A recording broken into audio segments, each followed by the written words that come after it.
School Board is called to order at 5:39 p.m. Tuesday, January 28th, 2020, in room 137 of the Edison Building. Present at the board table is Mr. Michael Munoz, Superintendent of Schools, and a non-voting ex officio member of the board. Also present is Ms. Wendy Edgar, the Assistant Board Clerk. Ms. Edgar, would you please call the roll? Ms. Amundson? Here. Mr. Barlow? Here. Ms. Marvin? Here. Ms. Nathan? Here. Mr. Susner? Here. Chair Seeliger? Here. Ms. Workman? Here. Mr. Munoz, do we have some guests for the pledge today? Yes, tonight we have the honor to have Gage, fifth grade Spanish immersion students, to come up and lead us in the pledge. Please stand as you're able and join us. I'm sure it'll be in Spanish.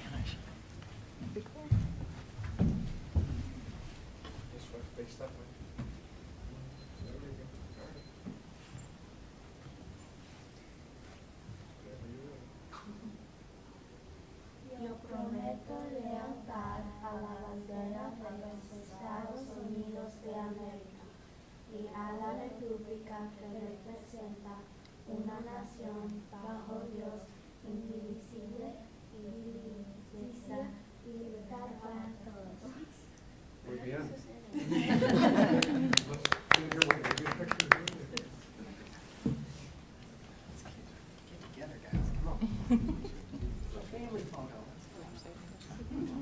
Look like you like each other.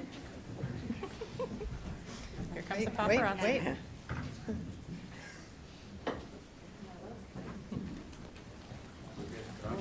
Thank you, students.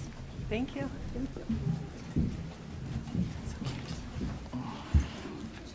Community, as you can see, we love to have students here and lead us in the pledge.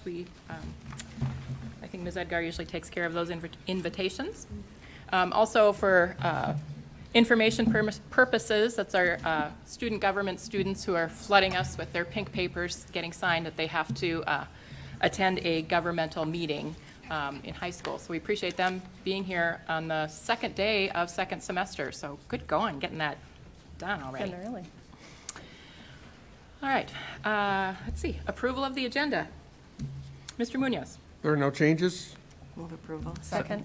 It's been moved and seconded. All those in favor, please say aye. Aye. Opposed? The agenda has been approved. Okay. All right, I'm going to catch up. 2.02, reorganization of the school board. At the January 8th meeting, we had two competent nominees for the position of vice chair. Neither nominee received a majority of votes on the quorum present. Therefore, I move to take from the table the election of vice chair. Is there a second? Second. All in favor? Aye. Any opposed? Thank you. Director Marvin, will you still accept the nomination for vice chair? I will. Director Workman, will you still accept the nomination for vice chair? I will. Are there any further nominations for vice chair? Are there any further nominations for vice chair? Thank you.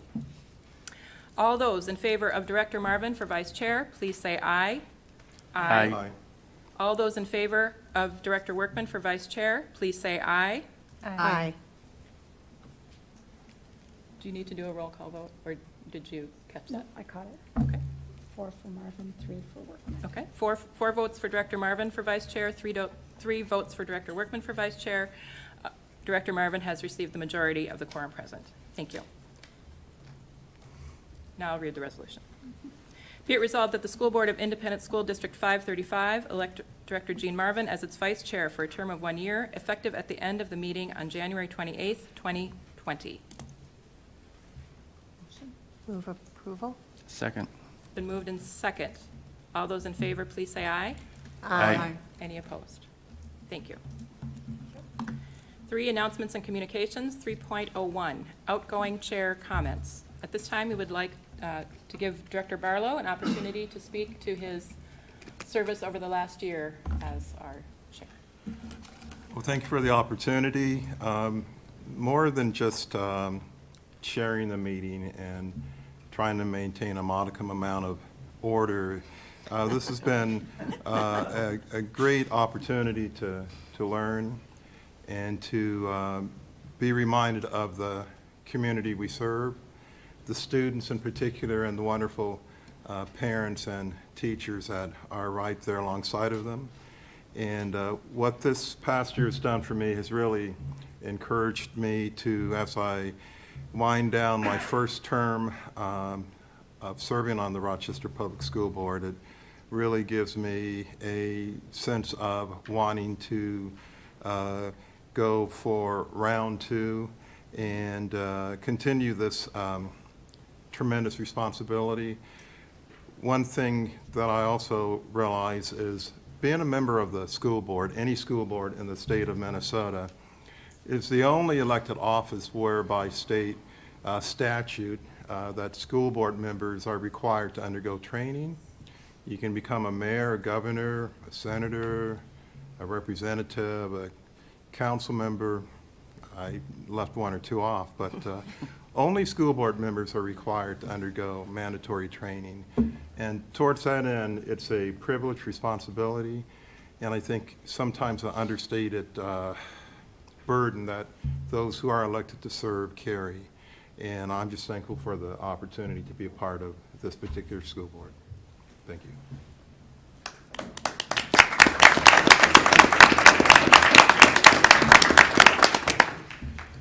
Director Barlow, on behalf of the school board, I'd like to present you with the plaque in appreciation to Don Barlow for outstanding service as school board chair, January 2019 to January 2020.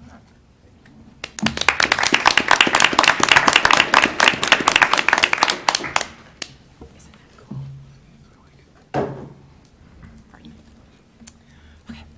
3.02 recognitions. Mr. Munoz. Yes, at this time, I'm going to call Chris Fogarty, Century High School principal, and he has a few recognitions that he will present to us tonight. Good evening, Superintendent Munoz, Ms. Edgar, members of the board.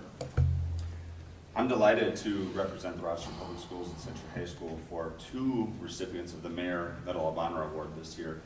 If you're familiar with this, I think there's 13 awards they give out, ranging from conservation through service in different areas to the arts. And the way they set it up, if you've ever been there, they try to surprise people. They don't know what's coming. It's pretty cool. So I'm going to bring up our 2 recipients right now, Ms. Natalia Benjamin and Anjali Dante. So we actually had a student and a staff member that were nominated and received the award. So come on up, please.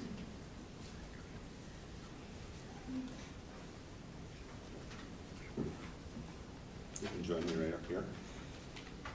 Anjali is a student at Century High School and very astute student, very caring.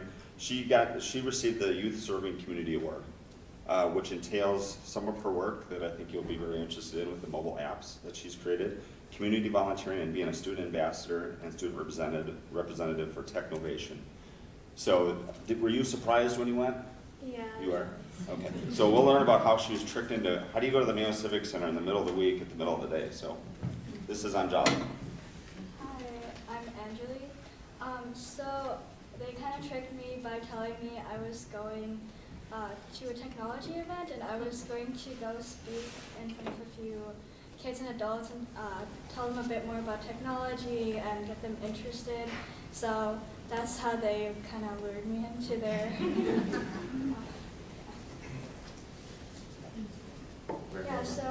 I was really honored and thankful to receive the award, and it did give me further encouragement to continue doing what I've been doing. What is it you've been doing? Sorry. So basically, every year I've been involved in a program called Technovation, where basically you choose a community problem and you create a mobile app to help solve it. And throughout the years, I've been choosing problems such as diversity, immigration, and last year was mental health. So many times teams, when they do create an app, they don't end up going further and actually try to implement it in their community. But what my teams have been trying to do is to actually develop an app that will be beneficial for the community and partner with organizations, so it could be used in school systems or different organizations. And I've also been nominated and selected as as a student ambassador for Technovation. So basically my goal is to recruit a bunch of girls, since in the computer science field there's a big gender gap. So like to get them more involved and interested, and to know that this field is really fun.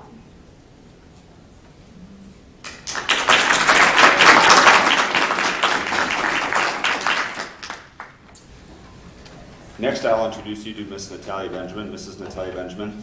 I first met Mrs. Natalia Benjamin as a parent. She's had two sons that have graduated from Rochester Public Schools and Century High School, Jose Benjamin and Miguel Benjamin. She also has a daughter that is a sophomore, Amalia Benjamin. And it's a joy to watch her in many different roles. One is a classroom teacher in our EL program, just a dynamite educator that meets the needs of all of our students. And I knew when we had an opportunity to bring Natalia on board, I needed her in my leadership. So she has stepped up, true teacher leader, certainly leading our students and then also the community. She's also been innovative in the work that she's doing with our 21st Century Grant, with creating an opportunity for academic Spanish for native Spanish speakers that we're just getting off the board. So she's never short of ideas, but the beauty is she always has a plan to implement that and figure out the follow-up work that needs to go along with it. So this is Mrs. Benjamin. Congratulations. Well, thank you. I just want to say I was very humbled to be at that event. It was also Trek like Anjali. I was accompanying my husband, and then everybody showed up, and it was quite the surprise, but very humbling to say the least, and just an honor to represent just not myself, but the other teachers that make this a worthwhile effort. Nothing that I do can be done in isolation, and so I'm just grateful for all the colleagues that support everything we do, and for the Century family that I have. So it's just exciting work to see students succeed.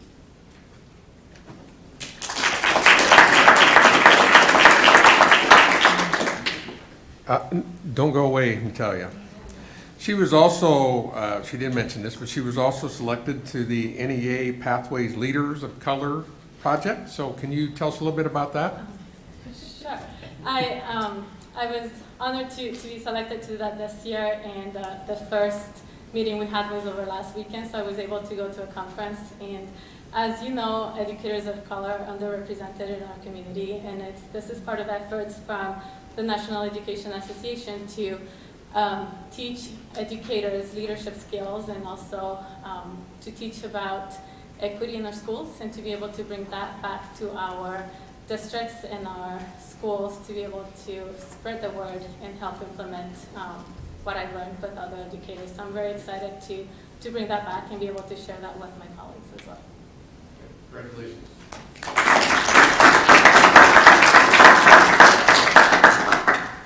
This time I'm going to call Mark Fleasley up and thank a coach.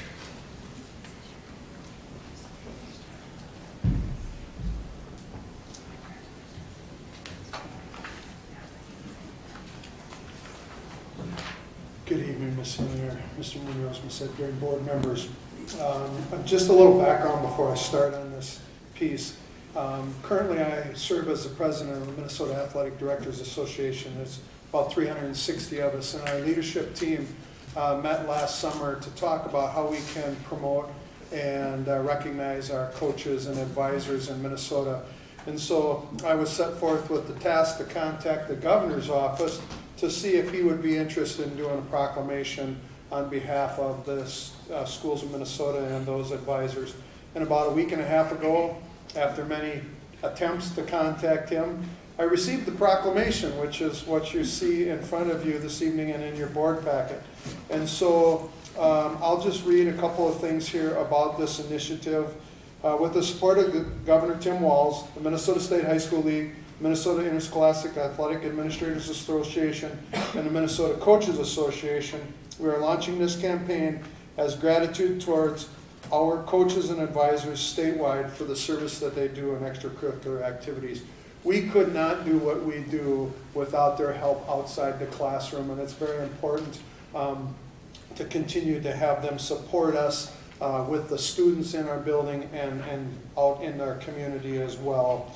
This campaign is taking place January 27th, yesterday, through the end of the week, February 2nd. And again, it's to promote, recognize, support the thousands of coaches and advisors in Minnesota who are integral, positive, and lifelong impact people in our youth in the classroom and in our athletic and activity settings. And again, I'm honored to be part of this initiative, and I'm hoping that on a yearly basis we can keep on coming back and recognizing our coaches and advisors. There's actually one sitting at the board table tonight that we're very proud of too, that's an advisor for us. But there's over 10,000 registered coaches in Minnesota, and then you take on the advisor role and just look at the impact that we're having on our students statewide. And again, we couldn't do it without their support and their help. So thank you for allowing us to recognize them.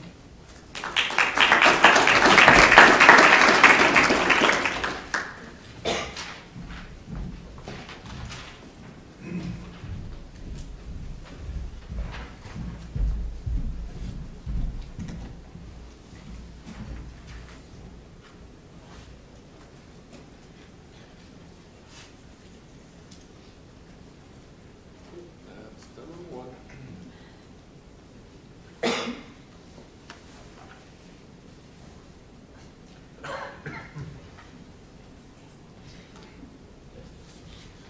There we go. All right, this week we are celebrating Paraprofessional Recognition Week, and we'd like to send out a huge thank you to the almost 700 dedicated paraprofessionals that work in our district. These individuals are dedicated and committed. They advocate for and support our students in so many ways. These staff absolutely make a difference in our students' lives each and every day, and Rochester Public School students and fellow staff are very grateful. So thank you very much for everything they do. I don't know if we have any paras in our audience. We do, please stand.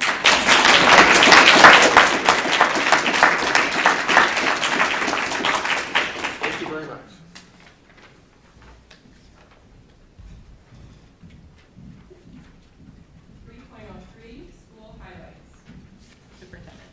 Yes, at this time I'm going to call Denise Moody, Assistant Director of Student Services, and she's going to talk a little bit about our Student Resilience Specialist positions.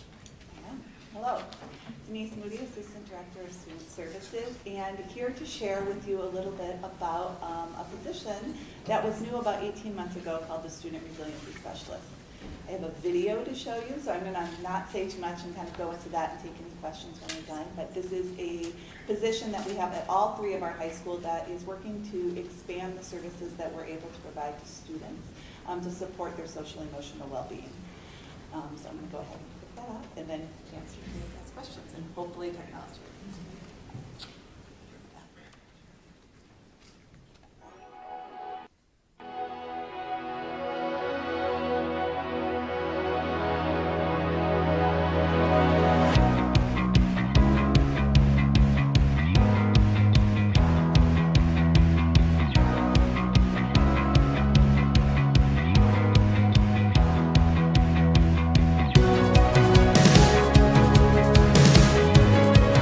You know, the vision for it was we have students with lots of needs, and sometimes those needs can't wait. When the students are in crisis, they're not going to want to schedule an appointment. They're not going to want to come back. They want to be able to talk to somebody. You know, I see the caseload and the workload that our counselors and our administrators have, and they are very, very busy. Some students don't think that their problems are that big of a deal to go talk to the big guns, or that they're not necessarily like worth wasting adults' time. The TOPS program, that stands for Teens Offering Peer Support, and it's a room that's set aside at Mayo High School here to help support the mental health of our students. We're different from counselors because we don't tell them what to do.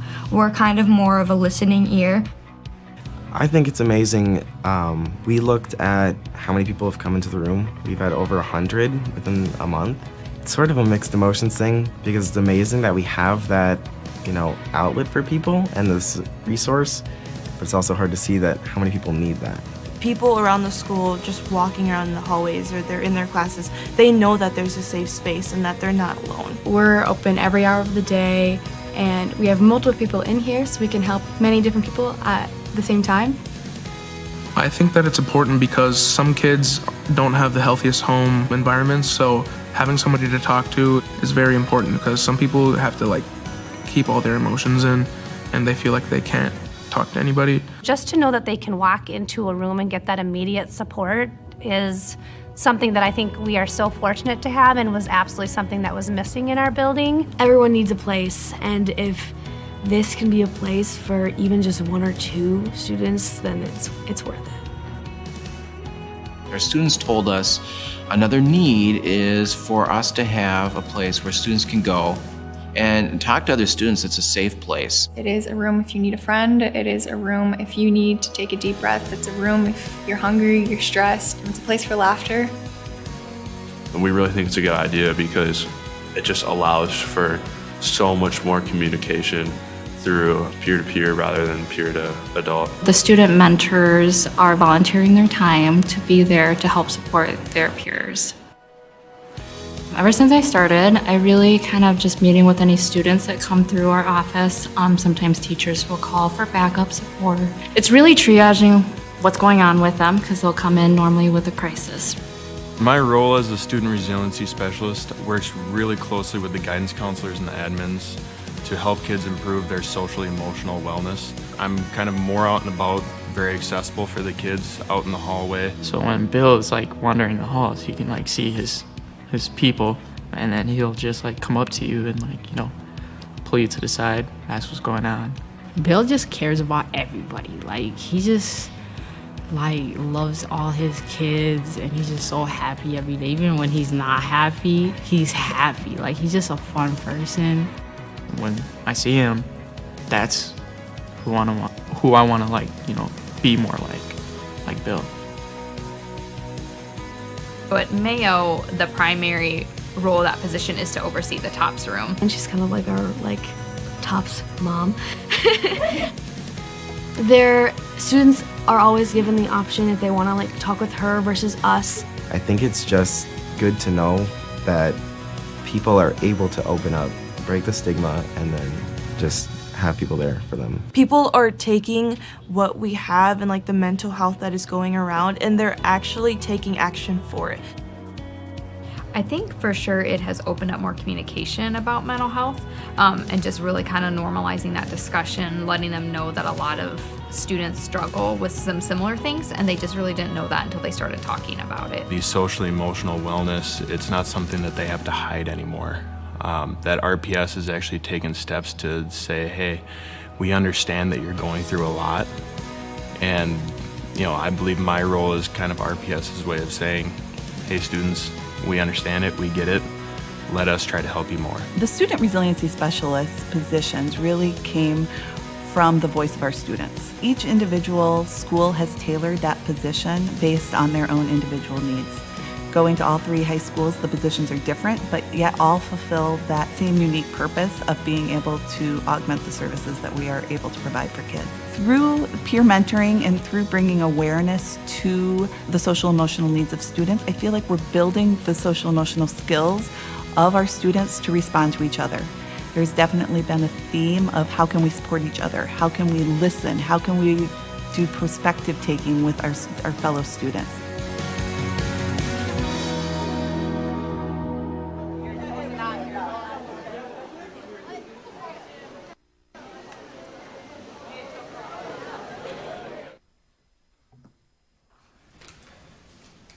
So we're really excited about these positions and how the schools have just embraced this and expanded in partnership with students about what we're able to offer for students when they may be struggling and need somebody to talk to.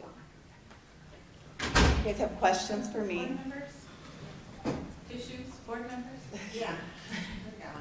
Go ahead, Director. I think it's brilliant, and having just recently returned from our school board conference for MSBA, I can just imagine that other districts are hungry for this type of a solution. And I'd be excited about sharing that with other districts. Yeah, it's exciting with some of the things that are going on in our district, and I think I'm back next week to share something else that we're doing. So it's fun to see when we really listen to our students and be able to become creative and innovative with how we do things, some of the solutions that And it come sounds like forward. we've got some great people in this. We do. We have a great, our student resiliency specialists are really great group. Any other questions or comments, board members? Thank you so much. Thank you. Ms. Moody. Okay, 3.04, Cradle-to-Career update. Mr. Munoz? Yes, at this time, Julie Brock, Executive Director of Cradle-to-Career, will give us an update. Long time. Hello, directors. Thank you so much. Munoz, I'm going to pull up our quickly. So we've been busy at Cradle-to-Career. I think the last time we were here is in November, and so we're going to just, again, for those who might be watching at home, just a reminder that Cradle-to-Career is a community-wide initiative working with partners in which Rochester Public Schools is a partner. Thank you. And our purpose is to make sure that every child and young adult succeeds Cradle-to-Career through shared purpose, alignment, and accountability. And we serve our community through serving the partners through facilitation, data, support, and this sense of accountability to our community-wide results. So we have 2 of the 7 networks open. When the last time we had discussed this, we still have our result and their indicators. They actually have population strategies that they're working on right now as well. So the kindergarten readiness strategies are they were looking at, they've actually taken all of the early child indicators of performance, ESIPs, from the Department of Education, and there's hundreds of them under each of these 6 domains that they have listed under their indicator, and they've prioritized that. They've boiled that down to 24. And now they're looking at all the programs that are offered around the community to start align programmatic data to each of those indicators to see how many programs we have that are aligning with some of the social emotional pieces that they have identified through the kindergarten teachers actually as something that they're seeing in their students not necessarily having when they hit the classroom. So we're really excited about that. The other thing that they're looking at is what is this definition? When we talk about ready to succeed in kindergarten, when we go and talk to parents about that, when we go and talk to caregivers, what is that common definition? So they're working on that right now. And the third strategy that they have is they're looking at how are we supporting professional development for our caregivers, whether that is a parent or a grandmother or a in-home daycare provider or in a child care facility setting. How are we making sure that we are supporting their professional development needs dependent on what programs they have or they have not that align with those prioritized indicators. So that's a lot, but that's what they're working on. High school graduation has identified that their first strategy that they're working on is around culturally responsive adults, and they want to leverage the great work that they learned about from Rochester Public Schools. They learned about that training, and they decided that they wanted to figure out, well, if there is a way that we can scale and we can support so that when our children leave the classroom and they're going into after-school activities or programs, how are we making sure that our after-school programs or our complementary programs are also full of culturally responsive adults? So their strategies right now are assessing the network to see who already offers this and who's already culturally responsibly trained. Also looking at the community to say who offers this training, what can we learn from that, and then again, what is the criteria for a culturally responsive adult? How would we measure that? What does that look like? What's the criteria looking across the nation at different models to bring back to the education of the network as a whole? So that is where they're working. So lots of work that's going on. We're super excited about that. We also, at the leadership table, have created a strategy roadmap. And I won't spend a lot of time on this, but the brainchild of this map was Superintendent Munoz. So it's... You get lucky every once in a while. It's gorgeous. Come up with a good day, at least once a year. So if you notice, we have put the child on those foundational blocks when we think about social determinants of health, or the foundational blocks that kids need in order to succeed. Those are at the center. They are then surrounded by the work of the collaborative action networks, recognizing that if we are hitting the mark in each of those networks as they open, collectively, we should be serving that child and decreasing or increasing, I guess, the foundation blocks that they're sitting on. When you look at those, you can't read it there, but there are things like resiliency,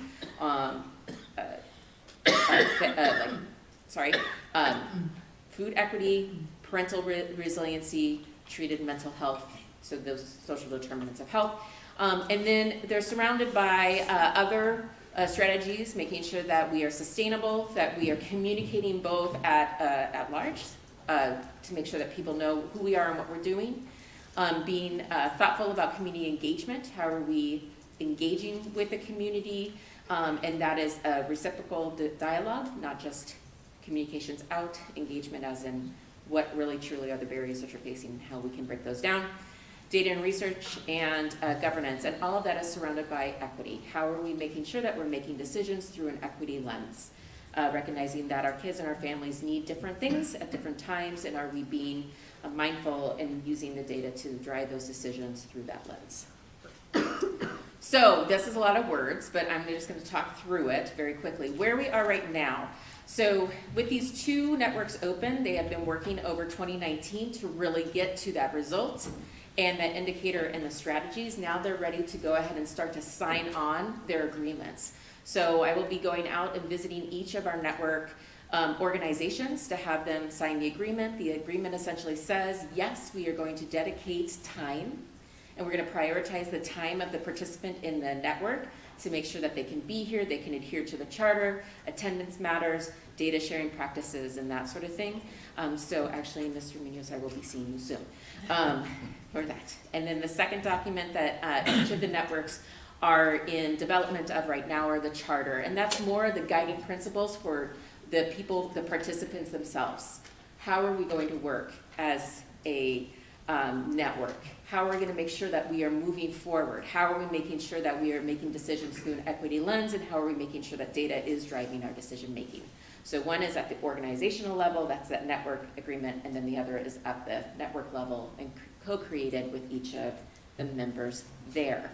And the last thing I'm going to leave you with, I told you I had a lot for you, is that we're very excited. We have locked down some dates for a co-visit between community schools and Cradle-to-Career. We'll be going April 8th through the 10th to visit Strive Partnership. This is the flagship Strive Together community.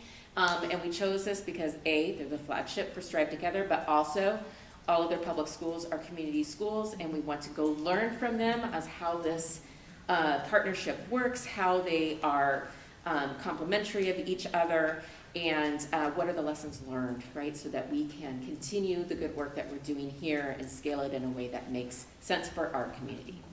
And with that, I will take any questions or comments that you have. Board members, any questions, comments?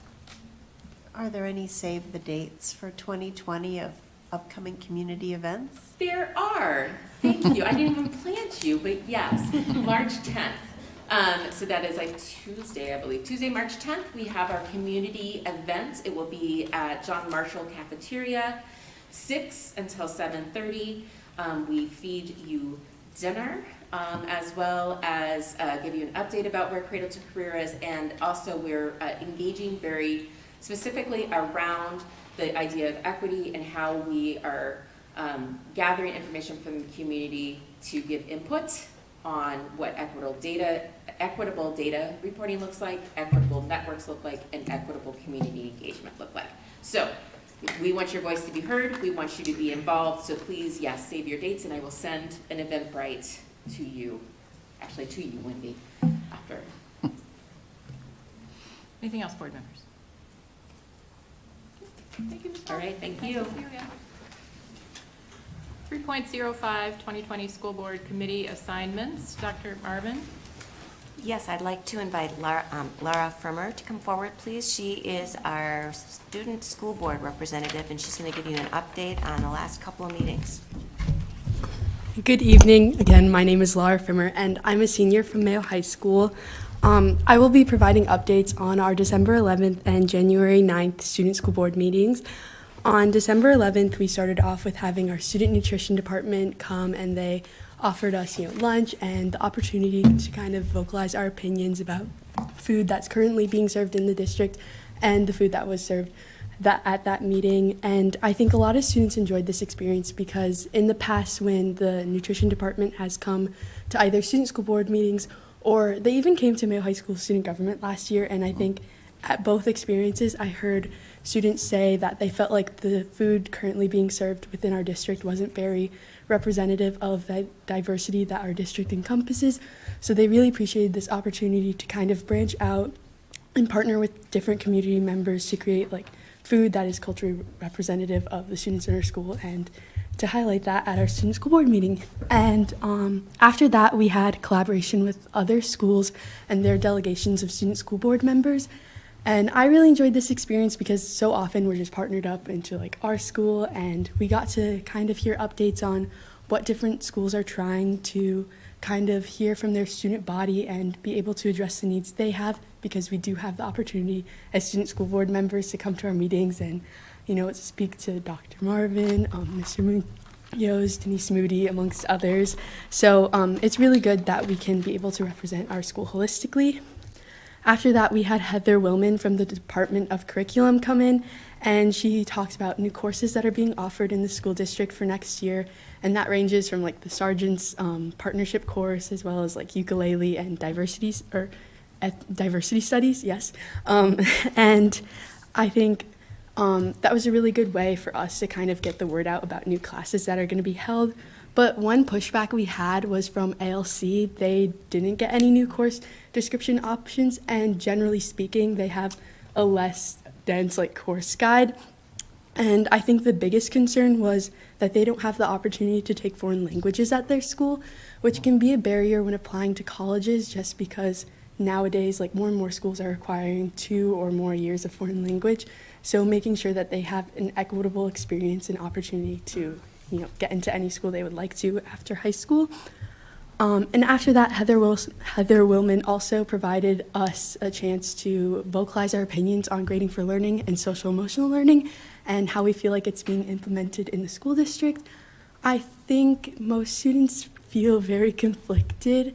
At Mayo, we already had Miss Whitney come and speak about grading for learning partnered with social emotional learning and the new graduate profile.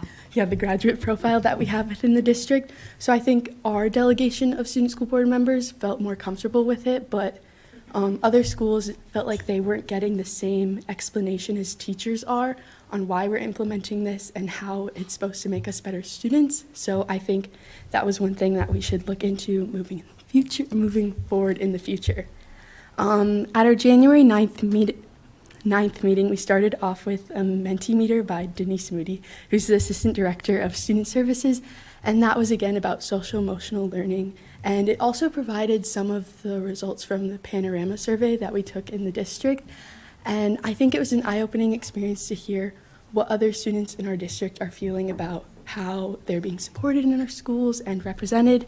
So it also gave us the opportunity to provide our responses on how we feel and changes we would like to see to better address those. And then lastly, we had Mr. Munoz kind of lead a discussion about the facilities that'll be opened up in our middle schools with closing the pools and what we should do with the swimming program. And I think the biggest concern was students felt like the biggest pushback to continuing the swimming program was religious background and how enforcing the program can seem infringing on some values of certain religions. So I think that'll have to be looked into further, and we didn't have time to fully finish that conversation, but we also had some students sign up to go to the elementary school tour, and I know that was yesterday because one student from Mayo went, and kind of look at what to do with the new elementary schools that we'll be building in the district. That's kind of all I had to say. Wow. Sorry, I feel like that was really dense. That's all. A lot of energy. Thank you, Laura. That was a great job. Thank you. Thank you. Thank you. job. Okay, colleagues, other committee reports. Dr. Schleusner. So kind of to continue on for the Long-Term Facilities Committee, I was part of that elementary school design team tour of the schools yesterday. And it was, not to go into all the details of the schools that we saw, but it was great to see a wide selection of people involved here. There were administration, there were students, there were community members, there were teachers. So it was a nice wide selection of folks that were involved with the bus tour of the 3 schools that we went to. People were encouraged to take pictures of what they liked and didn't like and send them to a very specific email address. It was good to see that feedback is wanted, and it was a great day. It was a good kickoff meeting. Okay, thank you. Other sharing? Yes, Director Nathan. We all went to the Minnesota School Board Association Leadership Conference, January 15th through 16th, right? 16th and 17th. 16th and 17th, a few weeks ago. And 2 of the sessions I went to, I think, were great because they're going to have some immediate relevance. So I went to a session by Robbinsdale where they talked about the development of their equity policy for the district. And Dr. Barlow was there with me, and I think we both had a lot of really good light bulb moments, especially as the policy committee is working on writing an equity policy for the district.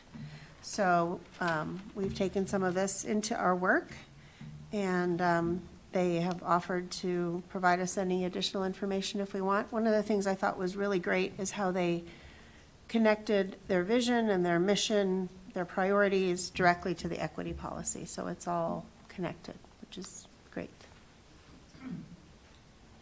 Others?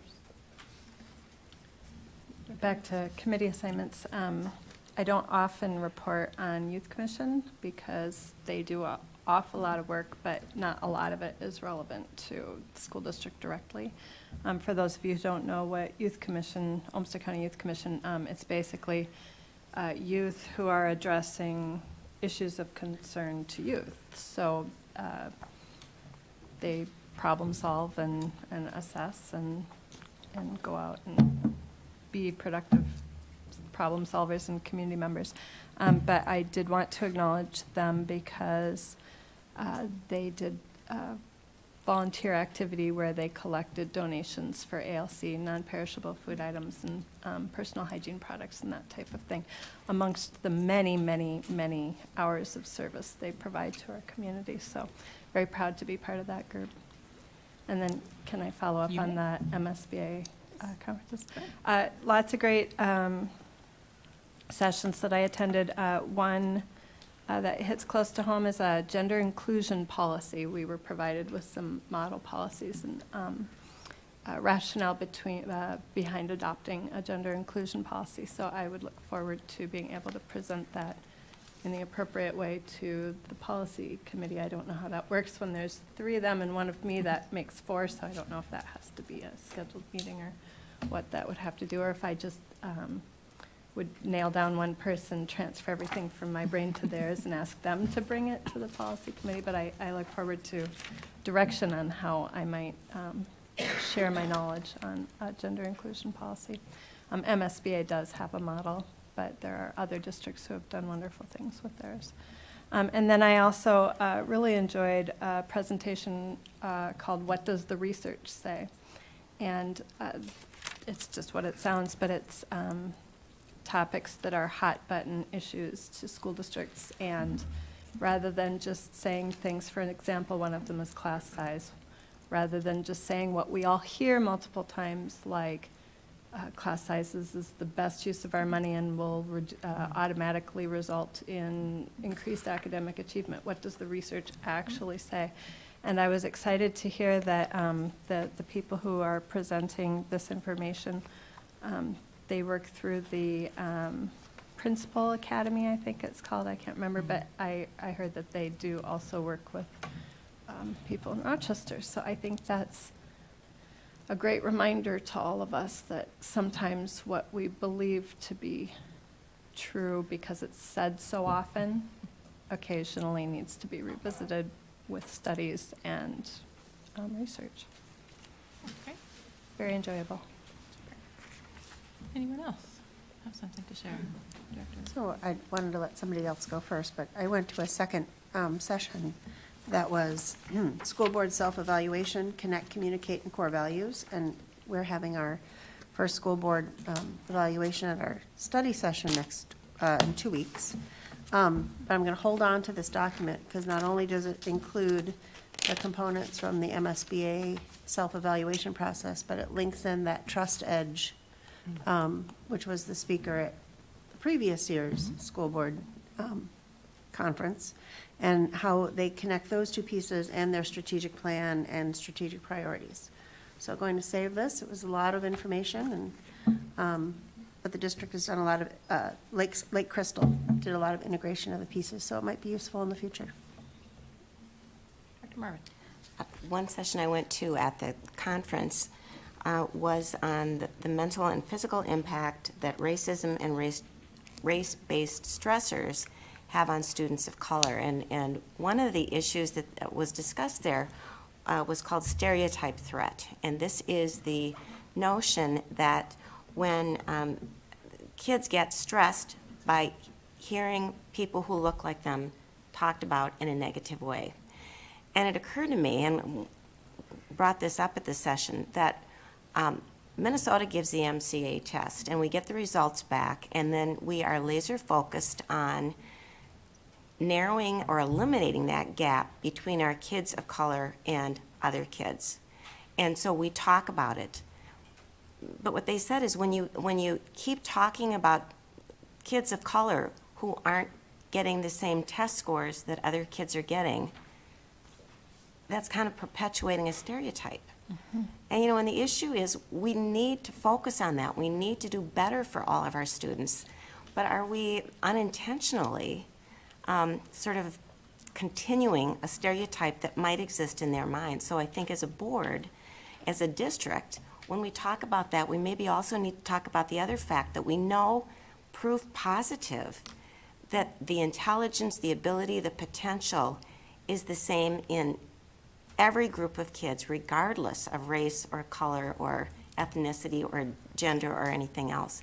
I think we need to talk about that more too and assure all of our kids that we don't expect less of them and they shouldn't expect less of themselves either. So we asked for the answer there and they didn't have one, but Rochester will come up with the answer, maybe. Any other committee assignments? Sure, I'll just offer a brief reflection on the MSBA annual conference. For me, a significant takeaway was the realization that while we oftentimes speak to the courageous conversations that occur or the courage that is required to have the conversation, be it dealing with equity or whatever it may be, the desired result is not more courageous conversations, but really courageous action. I think that that's where we move from simply acknowledging the need for and actually designing and developing the requisite effort that is designed to bring about the change that we desire. And so it really allowed me the opportunity to consider where I am, not only as a board member of color, but where I am as a member of the Rochester Public School Board. We oftentimes engage in courageous conversations, and I commend my colleagues for that, and yet I'm also becoming more aware that it's more than having the courage to discuss, and it's really more so about having the courage to resolve and to move forward. So I look forward to these upcoming months and opportunities to collaborate on change. Thank you. Yes, I will talk about one of the sessions I went to. It was about student voice. And when I first got in, the very first thing we had to do is you had to hug the person next to you. So I'm like, oh myself, what did I get myself into here? But it was a really interesting session, but most of it was led by students, but really didn't get a lot of information about how they organize and a lot what they do, but it's really all about student voice, and the whole session was led by students, but it was really good. I did get some contact information, want to follow up a little bit more, but it was really targeting more students of color. And they have a group within, I think it was Robbinsdale, I think it was the school district, and they do things in their school to, I would say equity work, but from a student's perspective. And it was interesting to hear they talked about their own personal experience as a student of color in their school. They told their stories, and it was really very moving. And the reason I went is because I've kind of been working with Savannah and charged her to do something probably the second semester. Is I want to get, obviously we can't get all of our students of color, but I do want to have her lead some focus conversations with our students of color so we can hear directly from them their experiences in our schools. And that was my whole purpose for going to that session.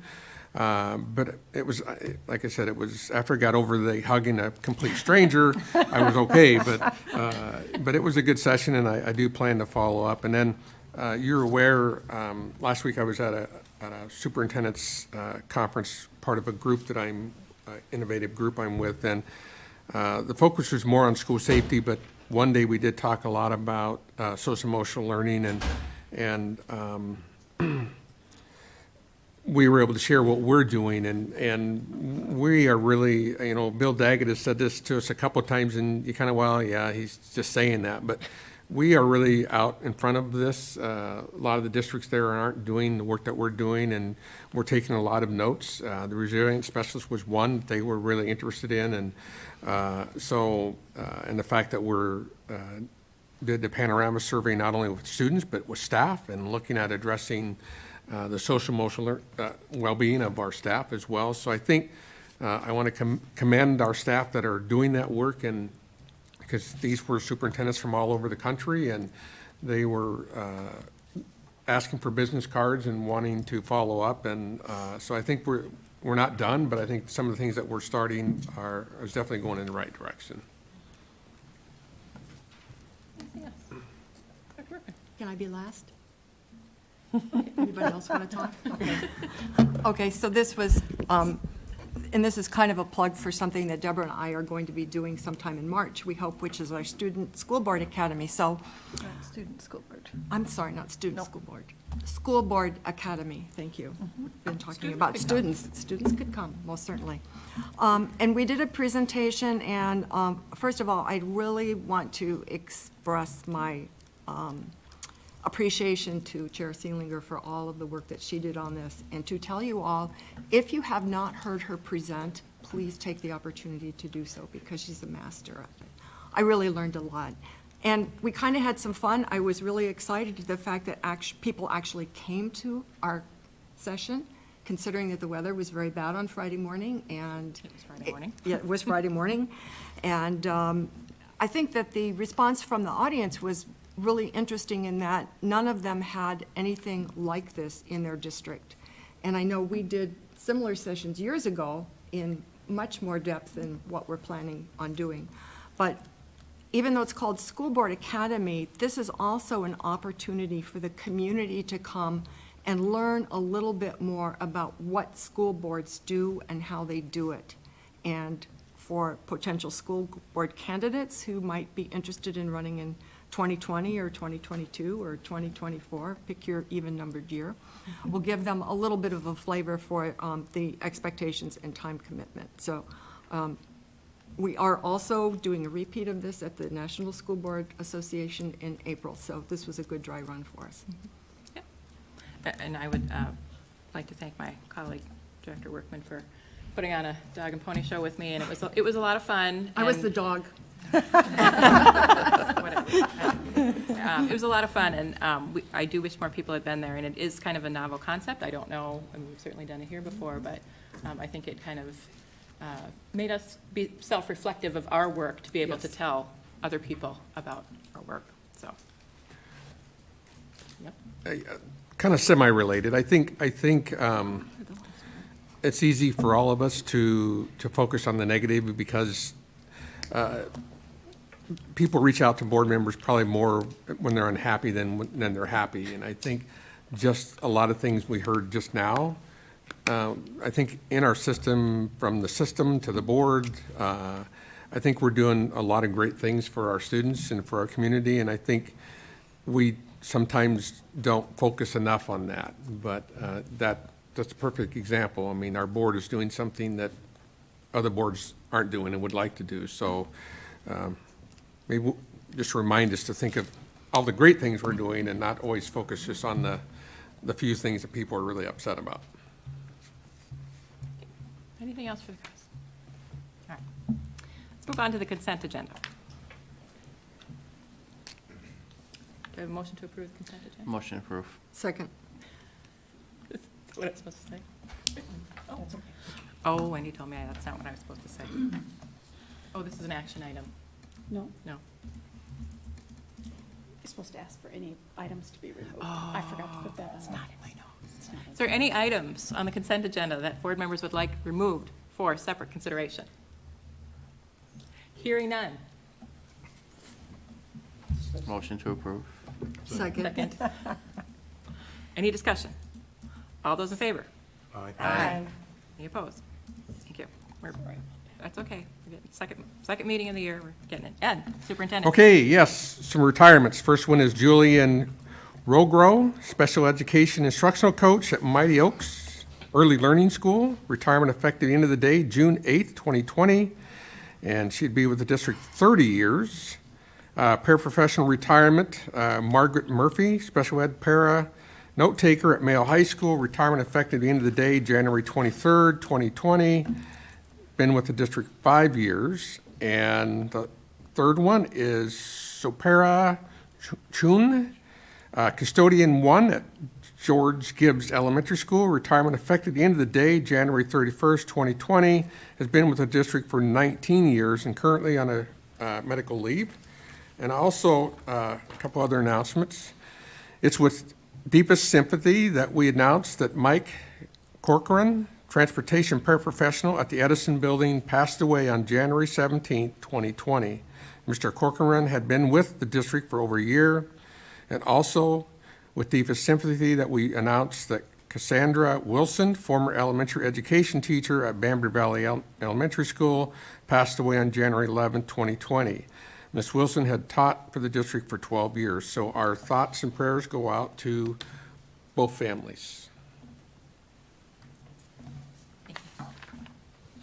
5, high student achievement. 5.01, approval of 2020 to 2021 district calendar. This is a briefing item, Mr. Munoz. Yes, this is just a little bit later than we have been doing calendars in the past. Typically, we try to get this all wrapped up early January, but we were in the middle of a Valentine study, thought exchange in December, so we didn't think it would be good to roll out a calendar survey at the same time. So we put out a Survey Monkey, I think the last week of December into the first week of January, and put out 2 different calendars. One is starting a week earlier than we traditionally do. You have in your in board docs, we have the results of that survey. We had 4,274 people completed the survey. The survey was sent out to parents first, and then a few days later, it was sent out to staff to fill out. 76.5% supported option 1, which is a early start, with 23.4% favored the second option. Probably the most common comment we received was that Labor Day starting later that next school year and the fact that they believe their children are ready for school by mid to late August. This would also be beneficial for projects that we have coming up for that summer. Questions or comments, board members? You go Okay, first. sorry, thanks, okay. So for those who maybe haven't seen the calendar, just items of note, the option 1, as superintendent mentioned, would be a district start date of August 31st. Last day for schools would be June 4th. Those are high level, I guess I'll say. Option 2 is a more traditional start of September 8th, with the last day of school for district June 11th.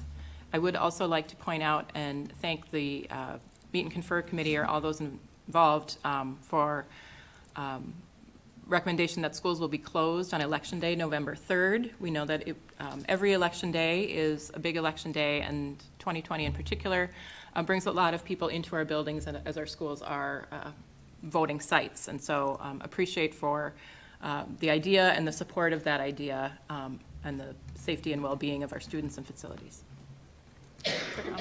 Thanks. So I do not have any objections to going with the calendar that is the most popular and has benefits for our construction projects. I do have, I guess it's sympathy for the people who have already had to put their work schedules in at the end of last calendar year and or have already reserved for vacation plans, having made an assumption that we won't be starting until after Labor Day, as we do most years. So I would, like I said, I'm not opposing. I would just say that perhaps it might make sense for us to announce a year ahead of time when we're going to make a change like this, and at least be open for additional comments and input. SurveyMonkey's great. It's easy because, you know, people answer one question, it gets tallied quickly. I wonder a little bit about whether or not the results could be, whether I could fill out 10 SurveyMonkeys if I felt really, submit 10 times if I felt really strongly. I don't think it's a one-to-one, every person gets a unique link type of thing too. So I'm a little hesitant about how we're behind schedule on letting people know about this, but on the other hand, if we move it to action and there were some voices we hadn't heard yet, I'm just uncomfortable with a lot of the process and the time sensitivity. And I don't have a suggestion to make that better. I guess I'm just raising the issues. But I would really like to encourage more forward thinking and a decision no later than the last meeting in December in the future for those families who inconveniences. I'd also like to point out that there are other schools that, like preschools, that try to align their calendars to school district calendars, and they have had to move ahead without that information as well. It's to the benefit of all families in our community to be able to align those dates, and other entities have not been able to do that either. Yeah, we, at least since I've been here, I think every year, but the 15-16 calendar, I think it was, we actually didn't get it approved till March, and I don't remember why it was delayed. But in the past, it's typically always been brought in January. I did talk to, shot an email out to our Big Nine Soups, and 2 of them do try to get it 2 years out in advance, but the rest of them all do theirs in January as well. We are planning to work on the 21-22 calendar at our next Meet and Confer, but I can't promise you, because that is not the only thing that group does. Sometimes things that have more priority, at least in running the day-to-day system, take over the agenda. But we do plan on start working on that one, which would be way early, but I can't say, well, okay, in 2 months we can bring back the 21-22, because something could come up and we spend the entire month, that meeting, just on that particular agenda item. So, but we are trying to get a jump start on it. Dr. Barlow, did you have something? I'll hold my comments Okay. for later. Dr. Susan? Have you ever had this much parent feedback on our calendars before? I don't remember. I think this is only the second time we've put out 2 different options. But I think most time we've done, even if it's just one, we put out a survey and. Yeah, I thought it's relatively new, so it's just great to get the community feedback on what we're trying to do here. Okay. Oh, you go ahead. And I don't know if there's a single source available at our city's largest employer to find out when those decisions for the following year have to be made. But maybe, I mean, that's what we're hearing, is that there's, cutoff dates for when they have to. So that might help guide, maybe we don't have to have it by March. Maybe we need to have it by February. August or whatever. Yeah, I think we have to be careful that we don't assume all employee groups need it. My wife works at Mail. She does not have to, she can't say I want off 2 weeks from now, but it's not like some people, maybe some departments do, Yeah. but it's not the entire Mail clinic. Right, but I'm wondering if they, there may be somebody at Mayo who knows in general what the cycle is, and it just gives us an outer boundary. We could probably get that from Guy. I Yeah, would think yeah. HR would have Best I that. can tell is it's area dependent and what their needs are for their area. Dr. Marvin? Yeah, I think that would be a good conversation to have, because I know the REA works really hard with the district, and so our teachers and our district staff come up with calendars that make sense. I also know that families now plan things a year or 2 years in advance, and I just think we need to acknowledge, for a lot of people, this is frustrating, that we can't tell you 2 years in advance, when summer break is going to be in whatever 2 years in advance is from now, 22, 23. The process, however, I have deep respect for, because it's our educators and our district working together with coming up with a couple of good options, and then getting an enormous amount of community input. I get the frustration, and people are going to be frustrated, but I think at this point, our community has spoken, and I'm not sure if others want to speak to this, but if not, I don't think that not voting on it tonight is going to give us information that we don't already have. So I would move it to action. Is there a second? I will second. It's been moved and seconded to move this to action. Any discussion? I have a question Yes, or ma'am. comment to make. I think, inasmuch as our next meeting is next week, I don't know if it would be particularly injurious to any family if we waited for another week to approve this. I don't know if there are any latecomers to the table, but I would feel more comfortable if we just let it sit for a week. Other comments? Director Nathan? And I would just ask, since we're not going to reissue any sort of surveys, we're anticipating the only kind of feedback we would have would be if people reached out to us or the superintendent individually, or public comments. Is that what we're assuming that would be the kind of feedback we'd be getting? Yes, I would say so. Okay. Director Marvin? And I respect that. I'm just thinking that with 76% of the respondents saying we want this one, it seems to me that we would either have to have a really compelling issue that we hadn't considered, or we'd have to have, 3,000 people contacting us in the next week. And I'm thinking it's been an overwhelming response, and I just don't know if that's very realistic that we'd have that number of additional comments on this issue. Okay, I'm going to point of order from my esteemed colleague next to me here. Because we have 2 resolutions on the table, and we did not have a direct motion. For which one? For which one to move to action. Good So, point. That's okay. So, we'll count that as discussion. Director Marvin, would you like to restate your motion? Tied Which one of to these resolutions? calendar. Yeah, I just thought we were moving it to action to vote, but you want to move to action to vote on a particular one. Okay, Yeah. yes, I would like to move option 1 to action. Okay. Is there a second? I'll second. Mr. Schleusner, seconds. It's been moved and seconded. All those in favor of moving it to action, say aye. Aye. Any opposed? Discussion, again. Okay, Director I Workman. will, I, Do you read the resolution and then discuss?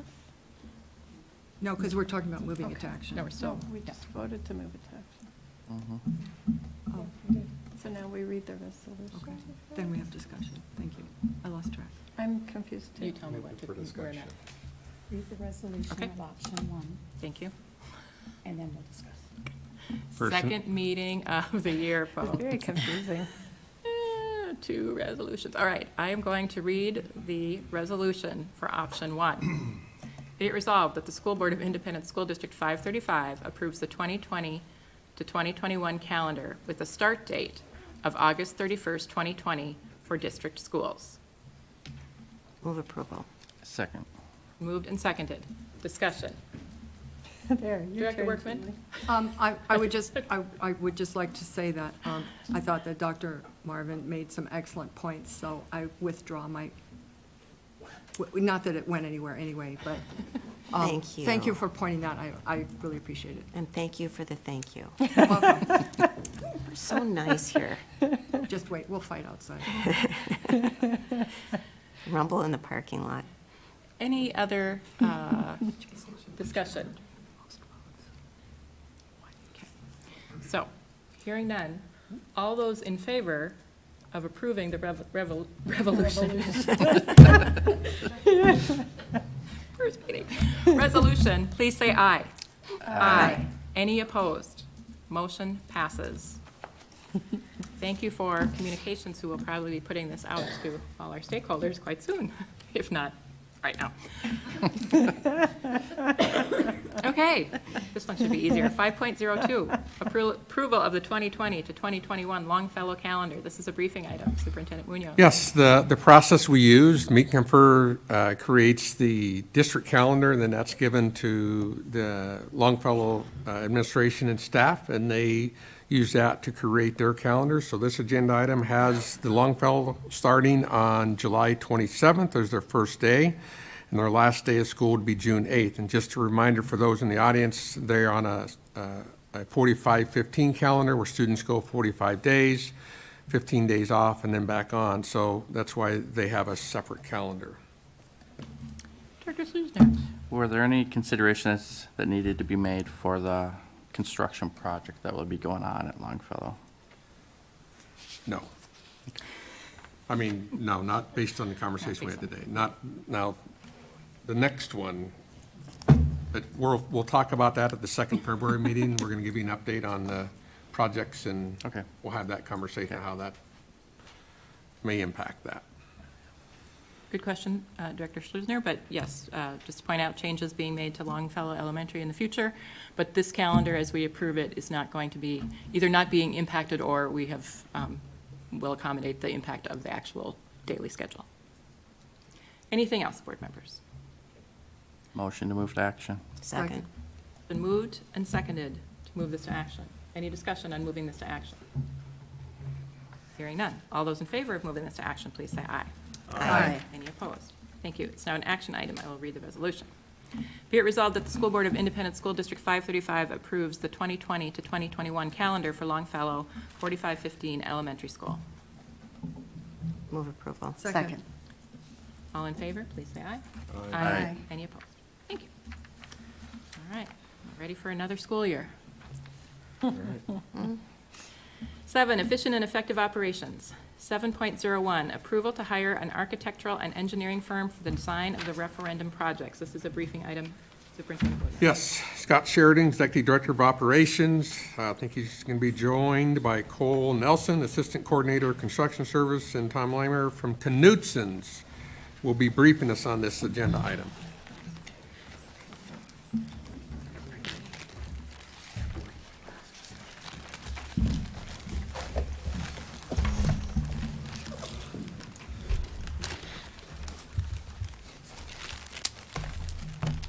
Good evening, board members. I'm here to seek approval to hire an architectural and engineering firm for the design of the pool projects from the approved referendum. As you all know, we're very grateful to the public for approving the bond referendum of over $180 million. And part of that, those dollars are to go toward the to build a pool at Century High School, to reconfigure Mayo High School pool and do some upgrades and bring it into compliance with the diving well, and then also the repurposing of the middle school, the 3 middle school pools by decommissioning them and then creating some type of space that to be decided upon as far as how it's going to be used at the 3 middle schools. On December 2nd, a request for proposal was sent out to 12 architectural firms that have a statement of qualifications with us here at the district. We used an estimated construction budget of $8 million because, as you know, architectural firms have to base their fee on a certain dollar amount of a construction project, and we based it on a compilation of all 3 of the different projects. Knutson Construction, who is our CMA, was able to draw up that dollar amount as an estimate. I want you to keep in mind, however, that once we dig into the project and we start the design and come up with the plans, there's still a lot of unknowns out there regarding how these projects are going to go. And so the dollar amount may be more. And so we might have to adjust that fee on the architectural design based on more costs involved once we dig into the project. Like I said, it's pretty hard to determine right here at this point until we dig into the project. And this is fairly customary in really large projects like this that we just don't know when there's so many unknowns like this. On January 7th, if you remember, you did approve Knutson Construction as a construction manager agent. They've been integrally involved in helping us through this process. We haven't built a pool, and at least certainly my time here, and I don't know if your time here either, but so this is new to us. And we thought it was really important to have a CMA on board to assist us. They have experience with building pools or working with firms that are doing the building, and so they're a great resource for us. So on January 8th, we did receive proposals from 6 architectural engineering firms, 6 of the 12 that we had sent out.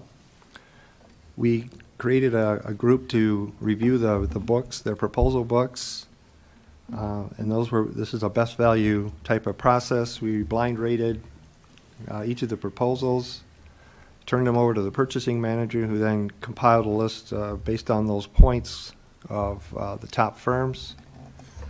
We actually decided to bring 5 of the top-rated firms through because the top 5 were so closely scored by points, and so we're all very competitive. So we expanded our normal interview panels, or interview group is about 3, but we decided to bring 5 forward just because how close the scoring was. The final selection would be based then on just the interview and then their fee proposal, because once they get to the interview process, the scores are wiped clean and they're all at ground zero. So we did the interviews on January 21st, and those were blindly rated as well. Our CMA sat in on the interviews and was able to ask questions, but they did not do any rating.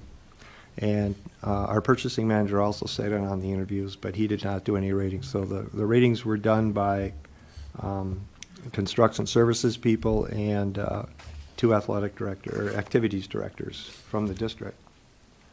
Once all the scores were tabulated by the purchasing manager, Whitseth, Smith, Nolting, and Associates rated highest, and their fee proposal, again based on the $8 million, was $586,850 for the design of the pool projects. And that's my presentation. Questions, board members? Director Work, sorry. Whoever you are. No. Nathan, it's Nathan. We don't even have one. So I just want to make sure that I understood you correctly. The $586,000 fee is based on an estimate of an $8 million construction cost. If the construction costs go up, the fee could go up? That's correct. Okay. And we have $9.1 million approved in the referendum. And that's the pot of money we have to do all of the pool projects. Maybe. Maybe. I mean, if there's any left over from the other 171.4, that can be used. That as could be well. used. And, I mean, the only reason I ask is because you pointed out in the, in your description and in the background information about, and it's also in the proposal, the hidden challenges is the word I underlined, and understand that that's, you know, we're at an estimate point where we're determining it. And that it, so the architects and engineers are responsible for designing a solution. Who's going to tell us what the hidden challenges are? Like, how? Of many different people. Certainly Knutson Construction, who's going to be our representative, is going to be intricately involved in that. And they have a vast knowledge of, or understanding of what those potential issues are going to be. But WSN, I'm going to call them WSN because that's how we know them. But in their proposal, they have a civil engineer who we're going to rely on pretty heavily, particularly at Century with the underground unknowns. And then, of course, at Mayo as well with what we understand are some potential water problems the deeper you go. And, of course, the structural engineers on board with WSN as well. Those are both in-house who are both very valuable in helping us determine what potential additional costs might come through this project.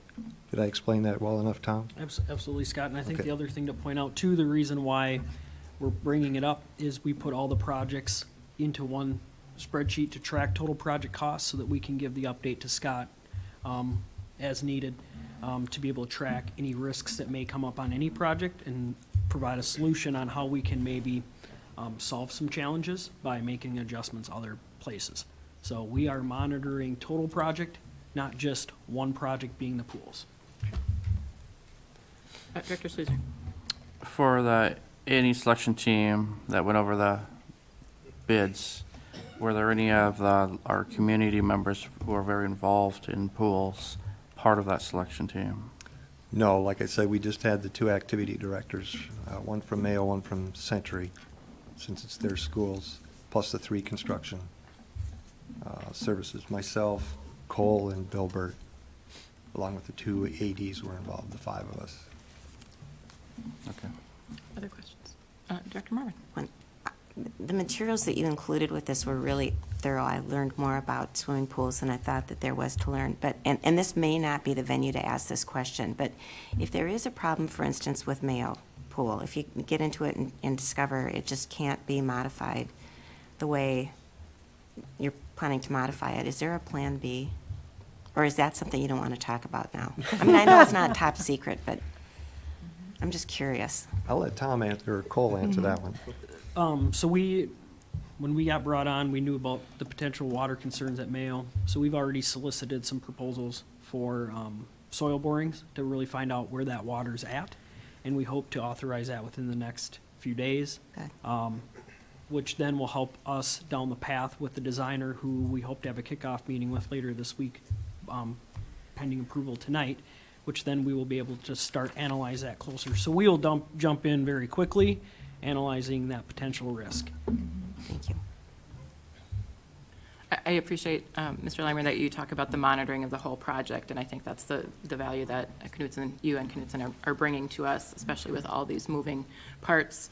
Again, it does not need to be answered at this time, but we know that we've seen such things as a change order. I don't know if Costco, if that would be considered a change order, but my assumption is anytime that something we've approved that's going to come back and look different, you'll be before us again with, explaining why, whatever. And then we also hope to see Mr. Carlson sometime saying, we saved some money here or there, and that everything balances out. So I appreciate your being here.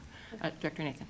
So I'd like to build on Dr. Slusner's question. The other architect and engineering proposals we've seen with the schools, for example, have a design team. And I know we have a very vocal pool swimming community. I don't know how they refer to be. Met with them just last week again. Okay.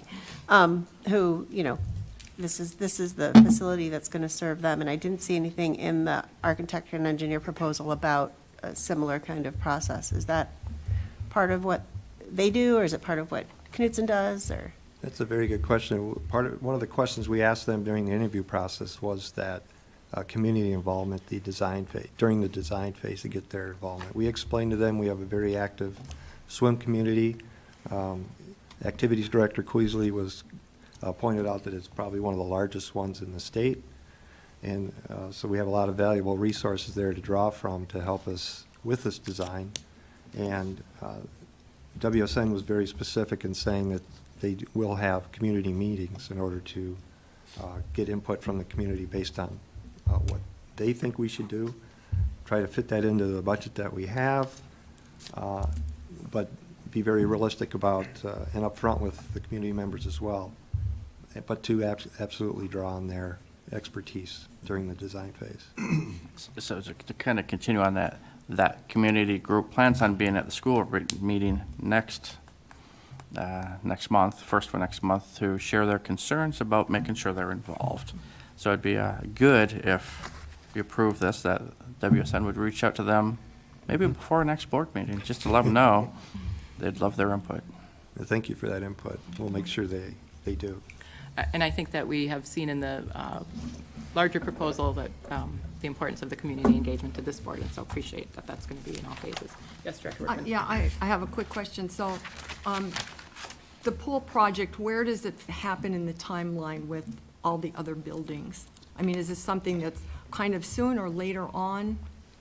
I don't have that information in front of me if it's there. I don't need an exact date or anything like that, so. Well, I'll let these two jump in as needed. However, the way I understand it, we're going to immediately start with the Century Pool. Okay. Go to completion there. And then once the Century Pool is open, then we would tackle the Mayo Pool. We didn't want to close the two bigger, we didn't want to already close Mayo High School and then we'd be down to one large pool at John Marshall. So create Century. Once that's done and open and running, close down Mayo, complete Mayo. Once Mayo's done, then we would close the 3 middle school, all by the fall of '22. Do you expect to have any information on the Mayo Pool before the design and construction of Century happens, just in case Mayo's a dead horse or a drowned victim or whatever? Yeah, that was one thing they brought up, is they wanted to dig into, especially realizing the potential risks that we have at Mayo, to dig into that one, or actually all of them right away, to address any of those issues up front. So if anything does need to change, those accommodations have been made up front and not after, once we find out and get started.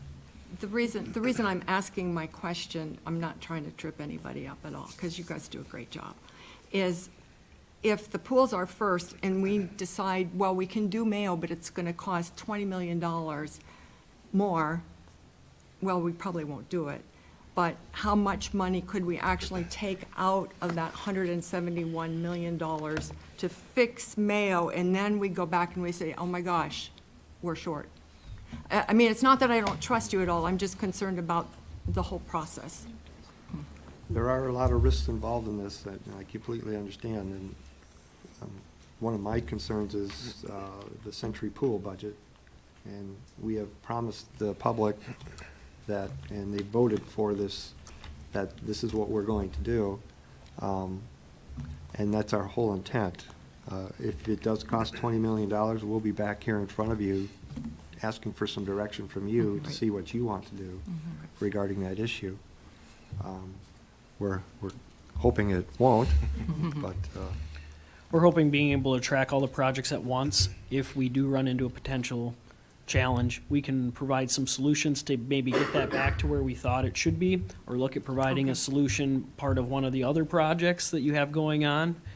So we're not sacrificing anything for the students or the community, but yet still being able to give them everything.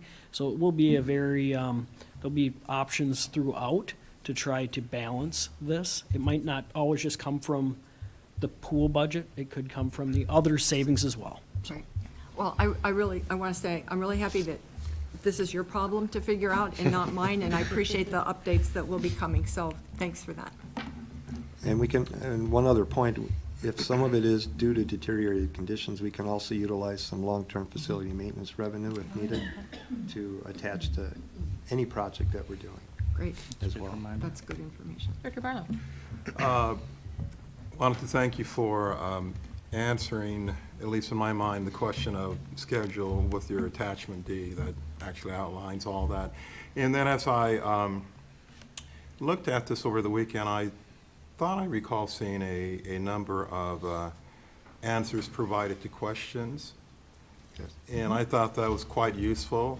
I wondered, did that come from well-versed individuals, the 5 people you mentioned, or knowledge from the swim community?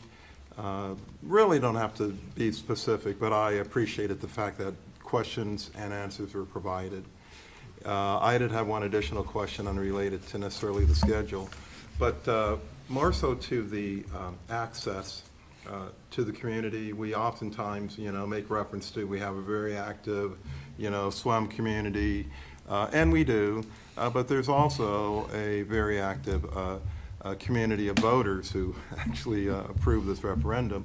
And we want to make sure there's opportunities for them to access these pools. And I don't know, I meant to call you earlier to inquire, does the public currently have access to any of our pools, or? Yes. Community education utilizes our pools. We rent them out to the various swim organizations within the city as well. I mean, separate from organizations, but John Q. Citizen wanting to swim a few laps, does he have opportunity to do that? Okay. Yeah. As Well, I with think any of they've our- even sometimes rented them for a birthday party too, so, yeah. Okay, thank you. Did you want to respond to the question about the addendums? And those come from your, Not just the 5 that were on the interview panel, but a lot of it comes from our construction services, Bill and Cole, and then also the CMA as well, with their group, with their experience. To answer those questions, these questions come from potential architectural and engineering firms that had some questions about our RFP, and so that's what I believe you're referring to, addendum 2, potentially, that has all those questions that come in. We do that fairly regularly because we want to be able to answer the questions that they might have, the unknowns. But as you read through some of those, you'll realize a lot of them were unknown anyway, just because we just don't know until we get into the pools. Director Marvin. I know we're on a tight schedule for this. Would it be useful if we move this to action? Extremely useful. I extremely move this to action. I extremely second. It's been extremely moved and extremely seconded to move this to action. All those in favor of moving this extremely to action, say aye. Extremely aye. Aye. Aye. Aye. Any opposed? It's no action item. Be it resolved that the School Board of Independent School District 535 approves the hiring of Widseth, Smith, Knowlting and Associates, WSN, for architectural design services in the amount of $586,850 for the referendum pool projects. Move approval. Second. Been moved and seconded. All those in favor, please say aye. Aye. Aye. Aye.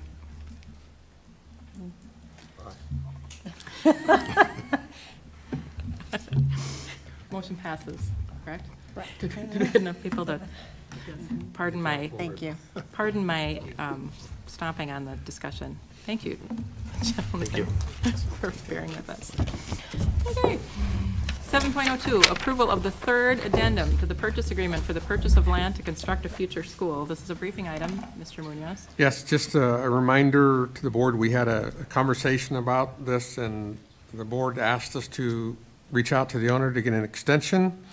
And this document that you have in board docs does state that. It's now extended to expire May 30th, 2020, so that gives us a little more time. Just a reminder, in December, we put in for request to have that part of the land annexed, and at that time, we were told it would go to the development committee or group in January, and then to the council in February, and now they told us it won't be now to the council until March. So, but this would still allow us leadway since it goes till May. So it's just an extension to the agreement that we've had. I think this is probably the second or third time we've added an extension to that. That's what we have before you tonight. Questions or comments? Director Barlow? I just had one question. Sorry I didn't get this to you earlier, but it's the language that's a part of this, and the language is the seller is willing to extend the due diligence period one more time to May 30th. Okay. I guess I'm curious, is that the final time or just one more time? And then additionally, while district and city officials work through the issues related to the middle school site selection. So is it our hope, desire, belief that this period of time will allow whatever extenuating circumstances to be resolved during this period of time? Yeah, I think so. I mean, really what's crucial is going to be whenever the city council votes on the annexation application that we put in.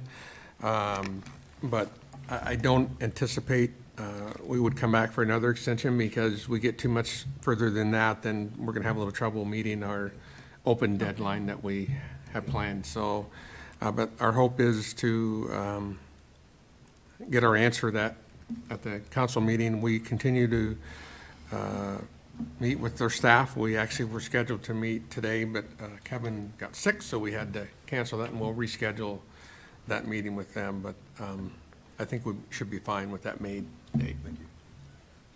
Other questions, comments on this? Motion to approve. Second. Moved and seconded. Any discussion? All those move to Correction, action. motion to move to Sorry. action. All those in favor of moving it to action? Aye. Aye. Any opposed? Okay, it's now an action item. I will read the resolution. Be it resolved that the School Board of Independent School District 535 does hereby approve the third addendum to the purchase agreement with Jaris LLC. Move approval. Second. It's been moved and seconded. Any discussion? Hearing none. All those in favor, please say aye. Aye. Any opposed? Thank you. 7.03, approval of local control resolution. This is an action item. My first action item. I'll read the resolution. Be it resolved that the School Board of Independent School District 535 Rochester Public Schools supports the local decision-making authority and opposes legislation that restricts the ability for locally elected school boards to respond to the needs of their districts, students, and communities. Move approval. Second. It's been moved and seconded. Any discussion? I just want to go on record saying that my intentions of abstaining from this vote are not due to opposition or support of the wording in the resolution. It's just unclear wording to me, so that I support it and oppose it at the same time, which is a confusing feeling. So I just want to explain myself prior to the vote. Yep, that's appropriate. Director Barlow. And whereas I'm not confused, I will vote in opposition of. I do believe there are great opportunities that we have to enjoy with our local elected officials, that they oftentimes reach out to us and are always open to us. And I was not a participant at when this local control resolution was drawn up at the state convening session, but I will vote in opposition of it. Thank you. Any other discussion? Hearing none. All those in favor of the resolution, please vote aye. Aye. Opposed? Aye. Abstained? Abstain. Okay, motion still passes. Thank you, colleagues, for speaking to your vote. Item 7.04, approval of revisions of the policies and procedures manual. This is a briefing item. Policy committee members, including myself, have, along with a superintendent and the support of Ms. Edgar, have reviewed these policies. Director Workman, are you going to speak to some of these policies? Which ones are they? Yes. Thank you. Oh, wait. 7.04, there are no changes in those policies, correct? No, There's two 7.05 Okay, is the the second, I gotta items. scroll up. Yeah, I Yep. gotta scroll up. So, these are mostly just language changes and updates. Policy 103, Those were the no changes, or, no, those are the revised I'm ones. sorry. I'm as confused as. Okay. There was language where it was, the rights, rules, and regulations was removed and replaced with student handbook. In 423.01, No Child Left Behind was removed and replaced with Every Student Succeeds Act, ESSA. 5.02 is similar to the other one, where rights, rules, and regulations language was replaced with student handbook. In 5.02, the word procedures was replaced with the word process. And I can't read my handwriting. Oh, and we also took the student handbook, our rights, rules, and regulations out, student handbook in. So 5.07, or 507 has a little bit more of a language change, which, would you like me to read that? If you're so inclined, Okay. I would appreciate it. So Thank it's you. easier to say, under the third Roman numeral 3, exceptions, a teacher or school principal may use reasonable force when it is necessary under the circumstances to correct was removed, or restrain a student or prevent bodily harm or death to another, or death was removed. And the same thing at the end of the sentence, of second sentence in that paragraph, or death was removed. Okay. And policy 512 also had a little bit more language change, I believe. Yes. Under definitions, distribution also will now include displaying materials online. And B, material produced in communications, journalism, other writing classes as a part of the curriculum or school-sponsored activities, was added. Then in 516.02, the procedures were removed and put into a separate section as we're trying to update our policies so they do not include the procedures that administration will change. This makes it easier for administration because then they can adapt their procedures to the policy as they see fit, and it doesn't have to come for us to tell them how to do their job. So I appreciate that. And then 517, the word procedures was renamed process. So after I said, well, we're removing procedures. However, in this case, it was a question of process, and it shouldn't have been labeled procedures to begin with, or maybe it's taken on a new life here.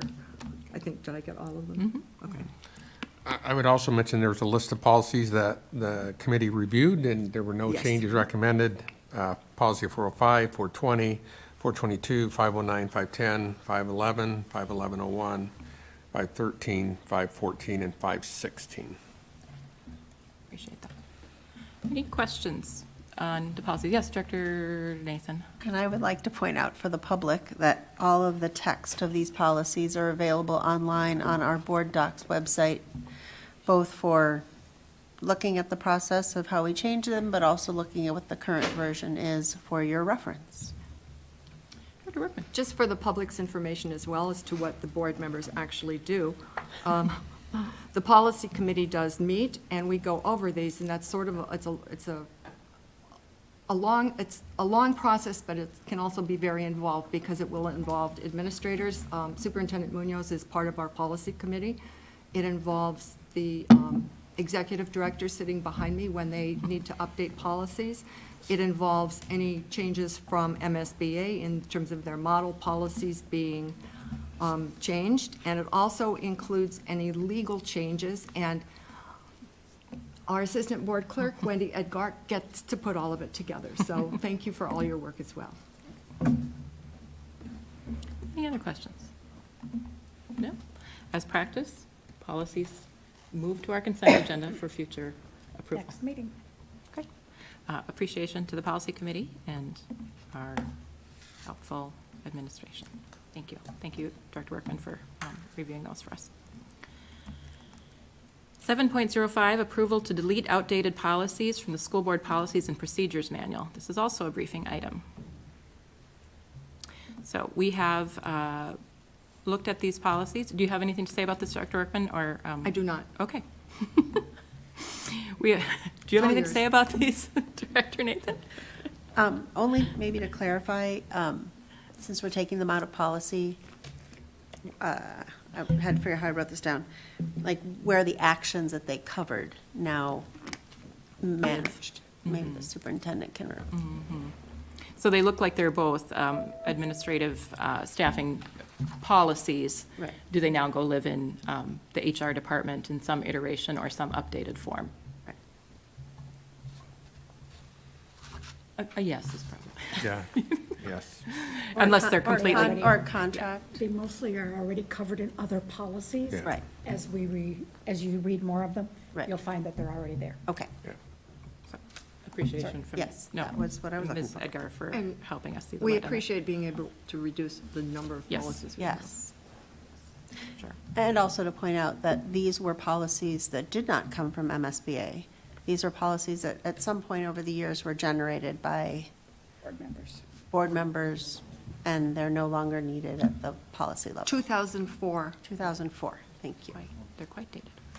So, also, these policies will move to the consent agenda at the next meeting.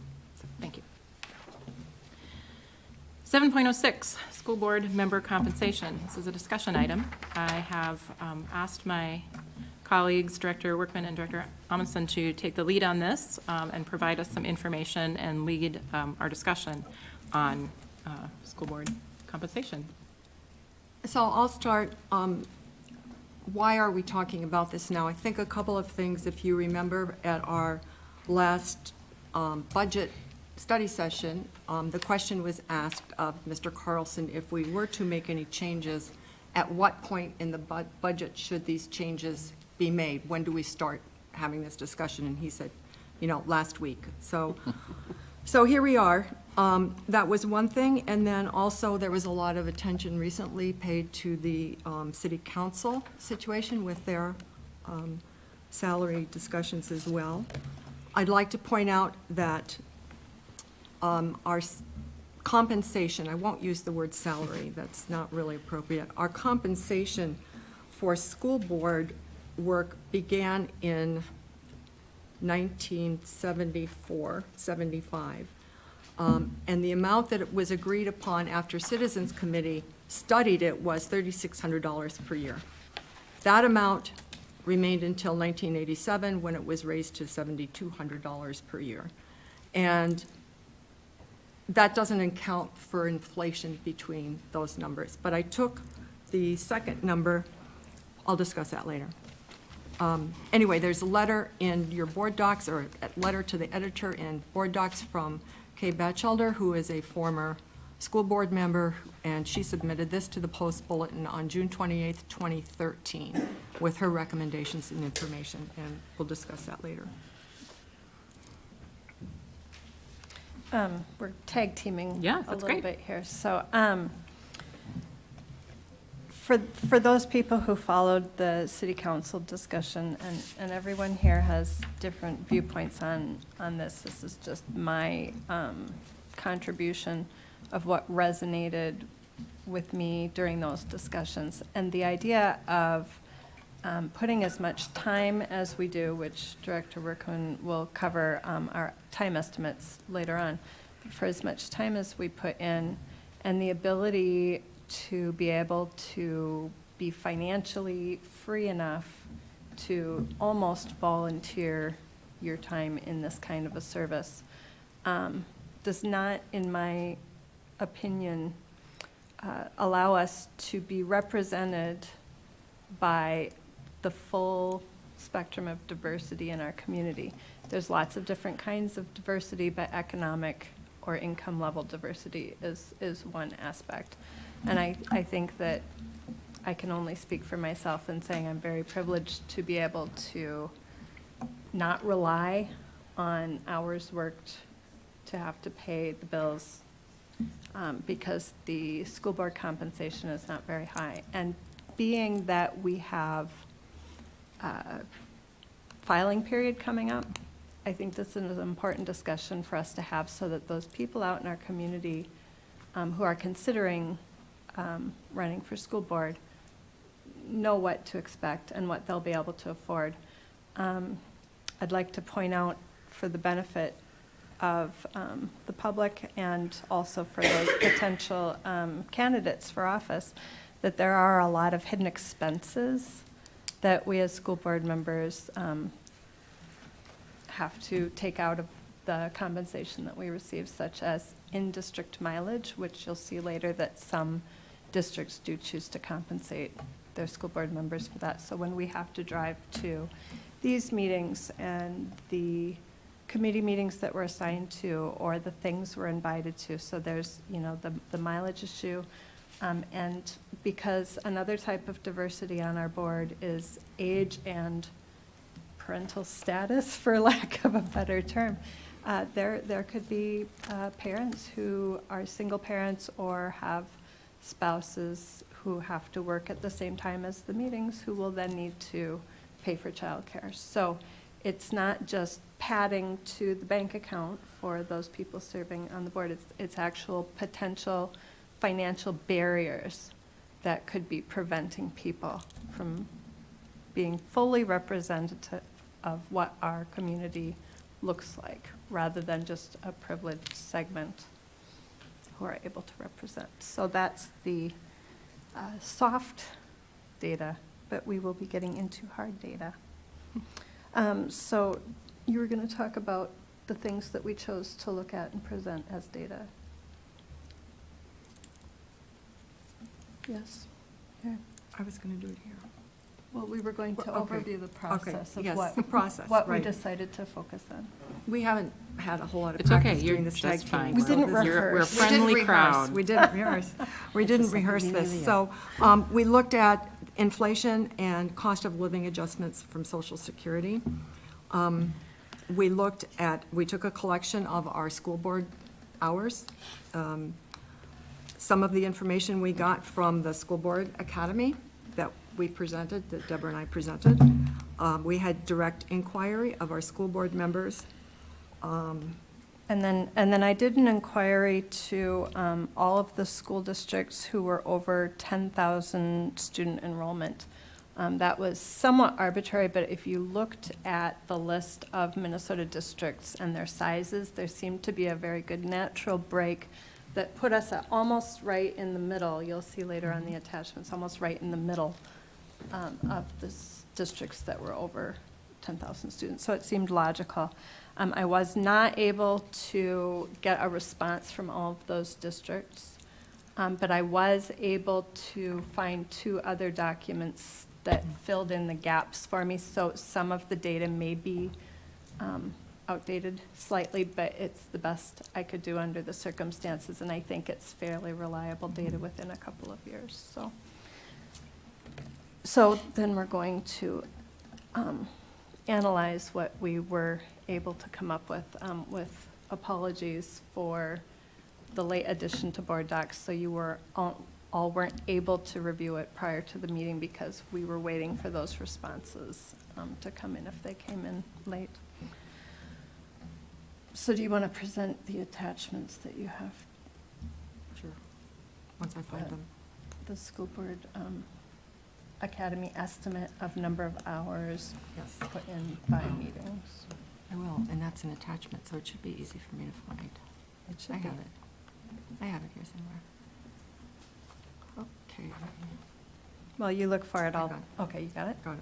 So we're looking at the school board data. So the information that we got, Chair Seelinger had compiled for our presentation for the School Board Academy presentation that we did a couple of weeks ago, and discovered that in the 2018-2019 school year, we had 21 regular meetings, which would be like this one. We had 8 special meetings, which are usually very short, truth and taxation, fees, and those meetings are almost always either right before our main meeting or it's a very short trip in December, especially for the truth and taxation ones. We had 4 study sessions. We had 2 retreats with a total of 35 meetings. But if we take out those special meetings that I just described, we ended up with 27. So the total for the year was 80.5 hours, roughly. I got information from 6 board members who provided the following information. Preparation for board meetings ranged anywhere from 1 hour per meeting to 4 hours per meeting, which would be 3 to 12 hours per month. You can keep track of the numbers. Total hours, board and committee meetings, preparation, professional development, meeting with constituents, attending district events ranged from 25 to 90 hours per month. Some board members were extremely detailed and specific, which was very helpful, while others provided a very broad overview. And my apologies because I did not tell you exactly what kind of information I was looking for. Part of it was because I wasn't exactly sure what kind of information I was looking for at this point. Anyway, the very rough average is about 49 hours per month per board member on board work. However, the best way to get a more accurate assessment would be if we were to establish more specific categories and ask board members to keep track of their time for a month or two, just to have a more realistic idea of how much time we actually spend. And this would be really, really helpful if we got this information by the time Deborah and I get School Board Academy in the middle of March, but I'm not sure if that's a necessary goal. That's assuming that anybody wants to continue with this. So that was the School Board Academy. Then on the inflation, I used the CPI, the Consumer Price Index, from the U.S. Bureau of Labor Statistics, which is online.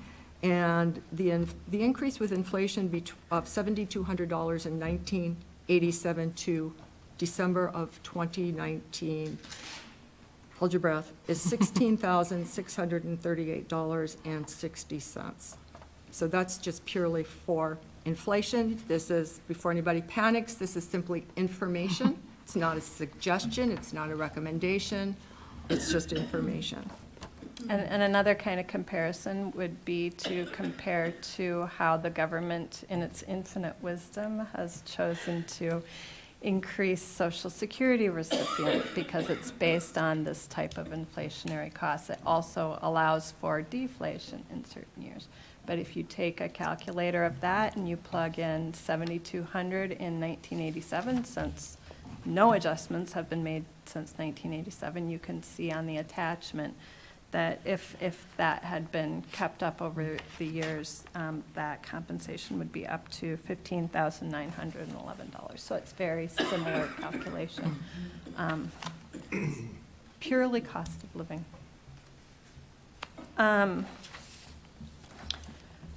So another way to look at it, because perhaps the board in 1987 gave themselves a very large, ostentatious salary.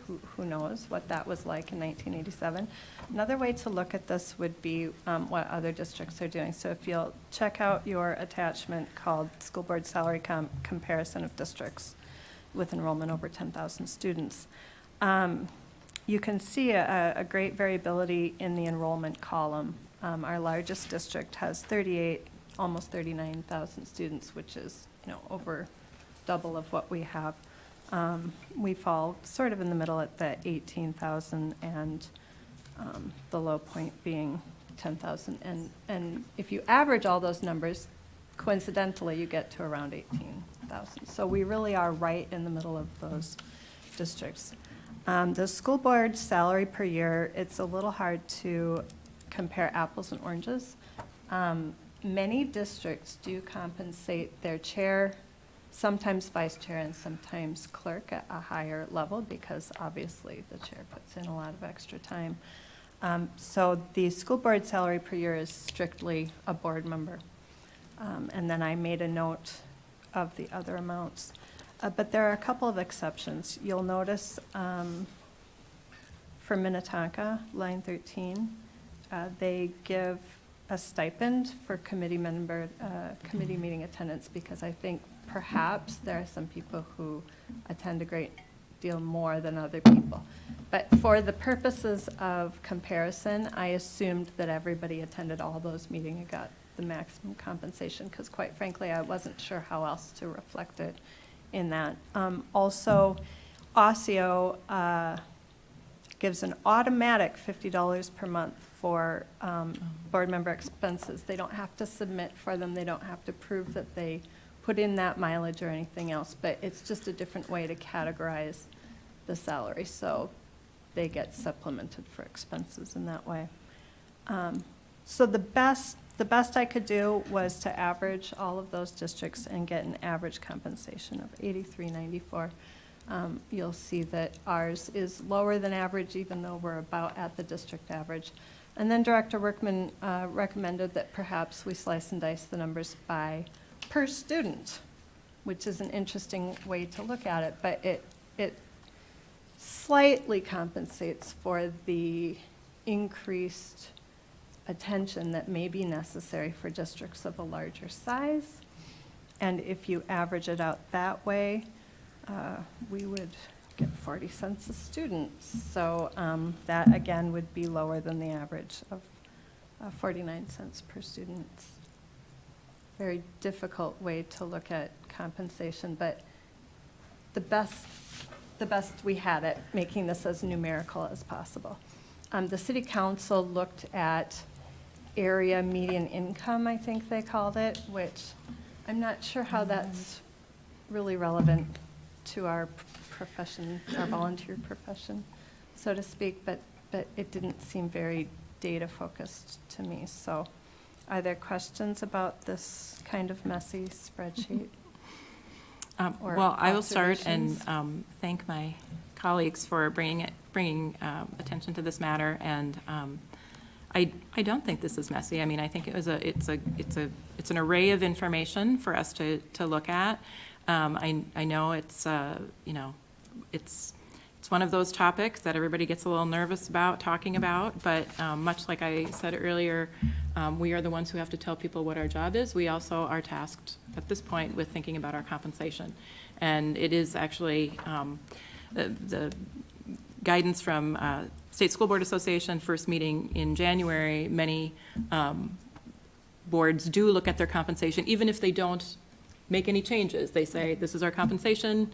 We are choosing not to change our compensation for the year, just to reiterate where there is. So thanks and appreciation for your presentation. I have a little bit more information. Okay.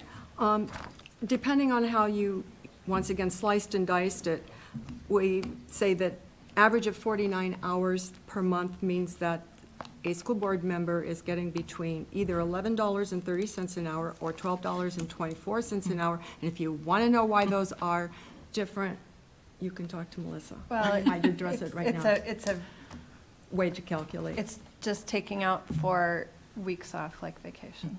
Like, there's nothing that happens between Christmas and New Year's and that type of thing.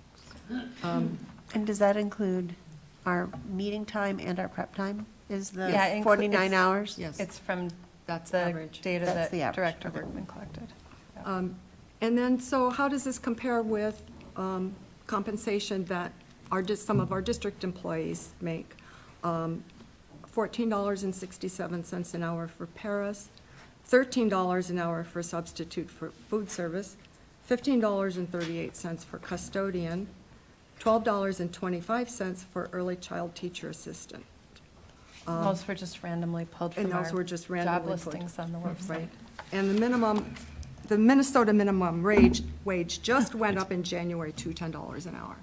So that gives you an idea of sort of where we fall in that, rather than using the calculation that the city council did. We thought it would be more useful to compare it to what else is happening in the district and so forth. So I guess at this point, we should talk about any future steps. And so before we move forward, I would like to know if there is any interest from the board in continuing to pursue this. One idea that we had was perhaps instead of us sitting around and figuring out what we're going to do, is if we had a small committee or commission who could look at some of this data and more data in greater depth. If we could give them a month's worth of what we actually do, that would be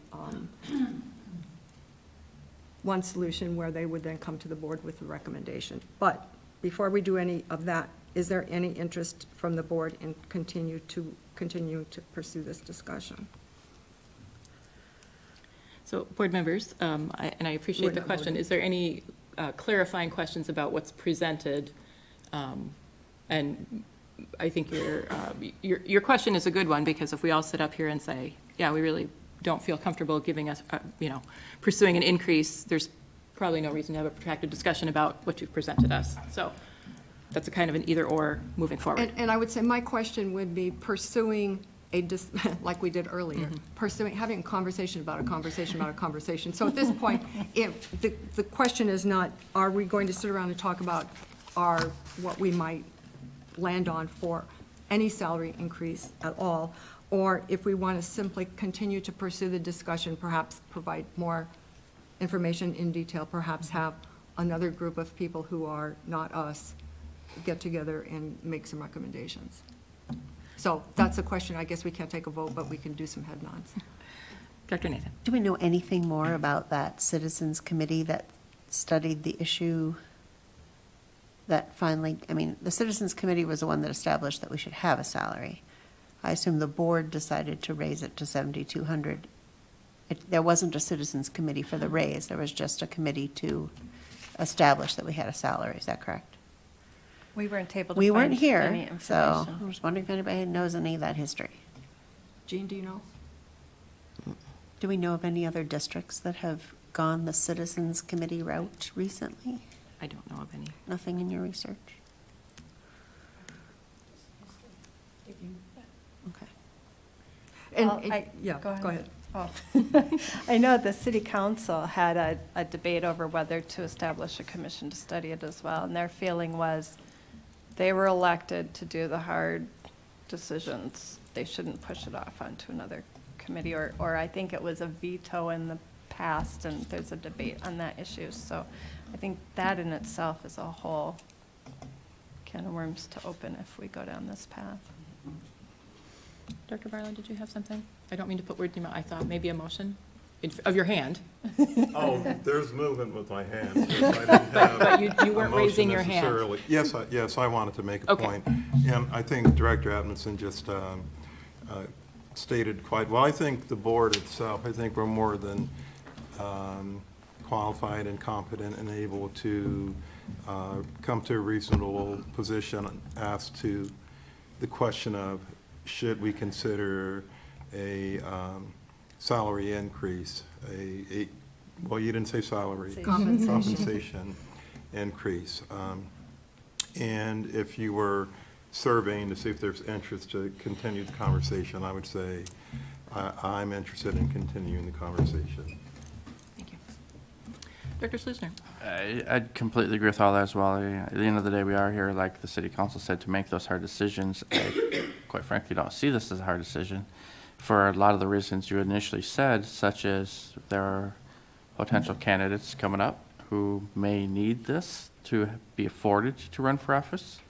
So I think the timeline, we should do our due diligence to do something by the filing period.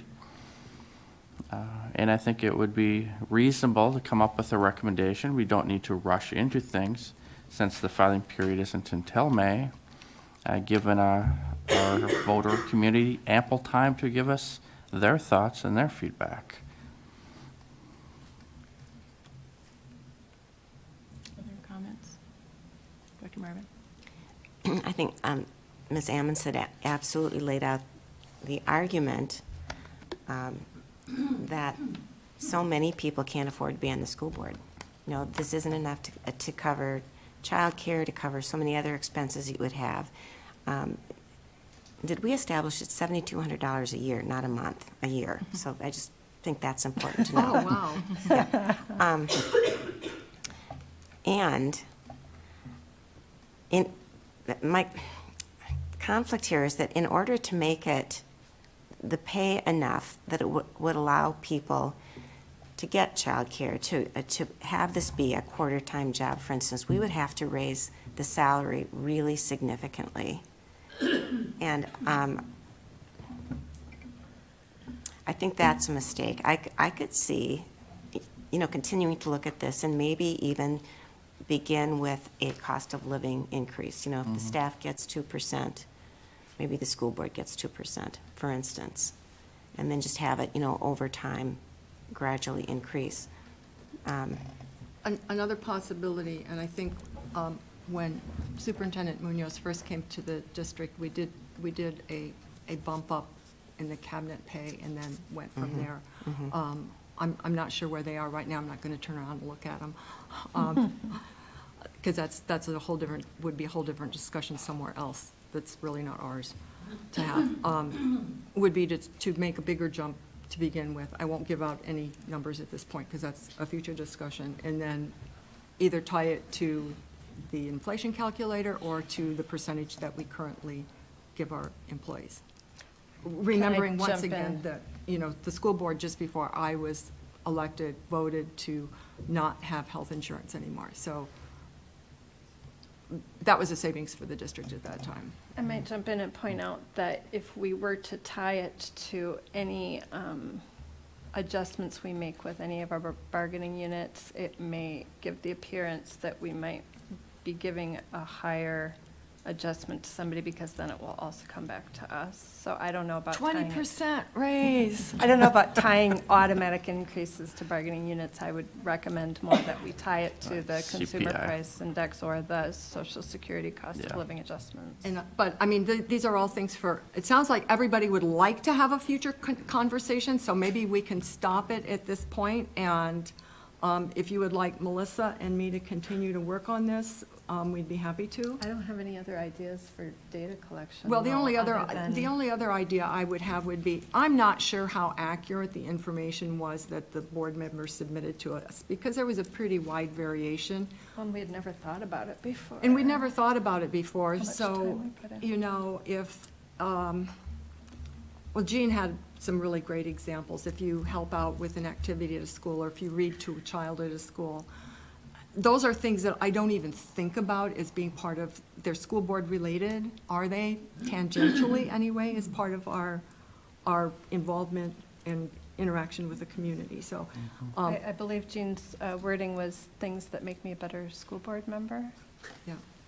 And I think, Well, I'm not that good, but I love that thought. I mean, it's like a form of informing ourselves to be out there in the community, or any kind of background reading we do is professional development. But the other thing that I'd like to say, if we pursue this, I would like to do it as openly and transparently as possible, with lots of input from the community, and without a whole lot of rushing. So I'm going to summarize a little bit to keep us on track. So what I am kind of mostly hearing is that there is some appetite to continue a conversation in some way about looking at board member compensation. There is no vote nor no consensus about increasing compensation at this time. I would also like two things I'd like to bring forward. One, we did begin this discussion in our budget study session, and knowing that if by chance the board was interested in increasing compensation, that has to fit in a budget timeline. Whether superintendent wants to, I know John isn't here, whether superintendent wants to say, this would be your timeline for this year, I don't want to put you on the spot for that, but I want board members to be thinking of that. I also would perhaps suggest if there's, and I know this is a little outdated language, are there things that are, I don't want to say non-negotiable, but are there things that are we desired? Is there, and maybe we don't have consensus. If we have this discussion now, and as Director Schlusner says, in time to, for potential new candidates to be filing in the end of May, I will speak for Mike saying that's probably a little too late for us to think about doing anything in the budget.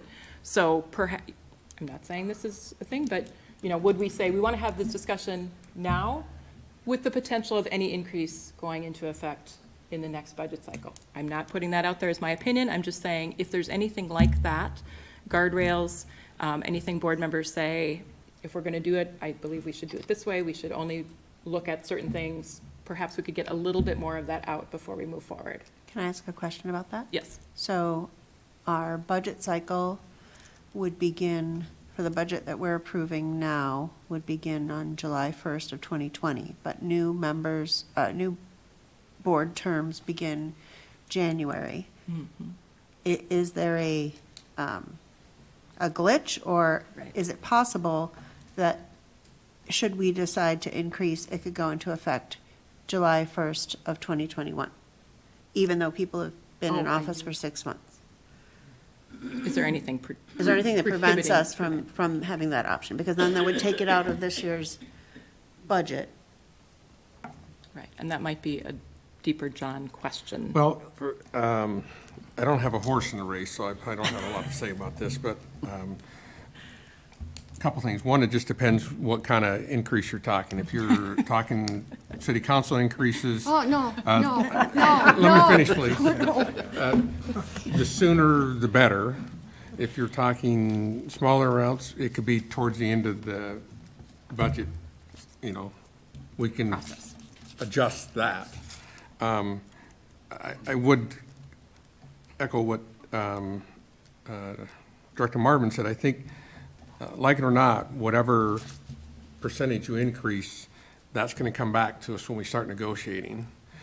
And not that that should stop you.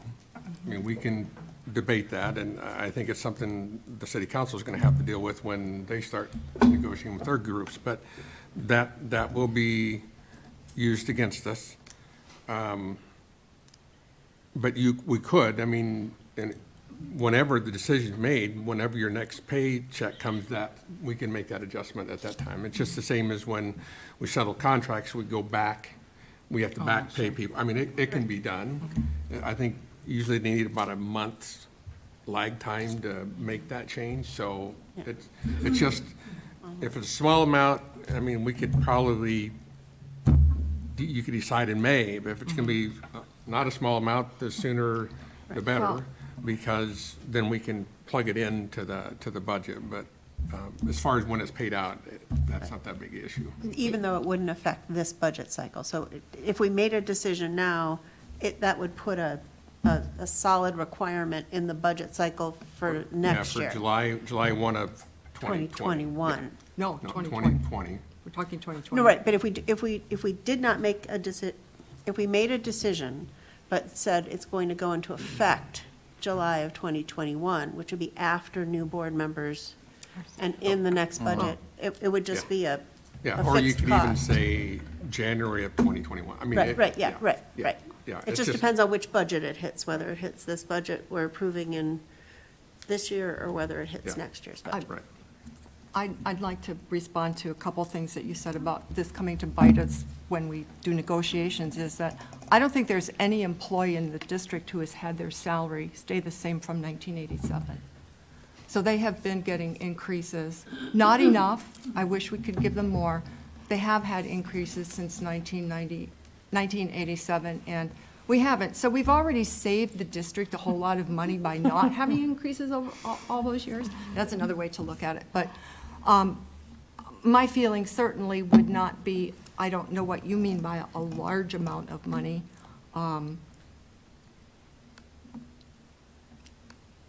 Question. I don't know. think into that I one. don't have a number either. I'm Yeah. just saying, small amount, I mean, we could literally adjust into May. If it's a little bit larger amount, we'd need a little bit sooner notice. it's maybe not a bad idea for us to nail that down a little bit more because of the news cycle.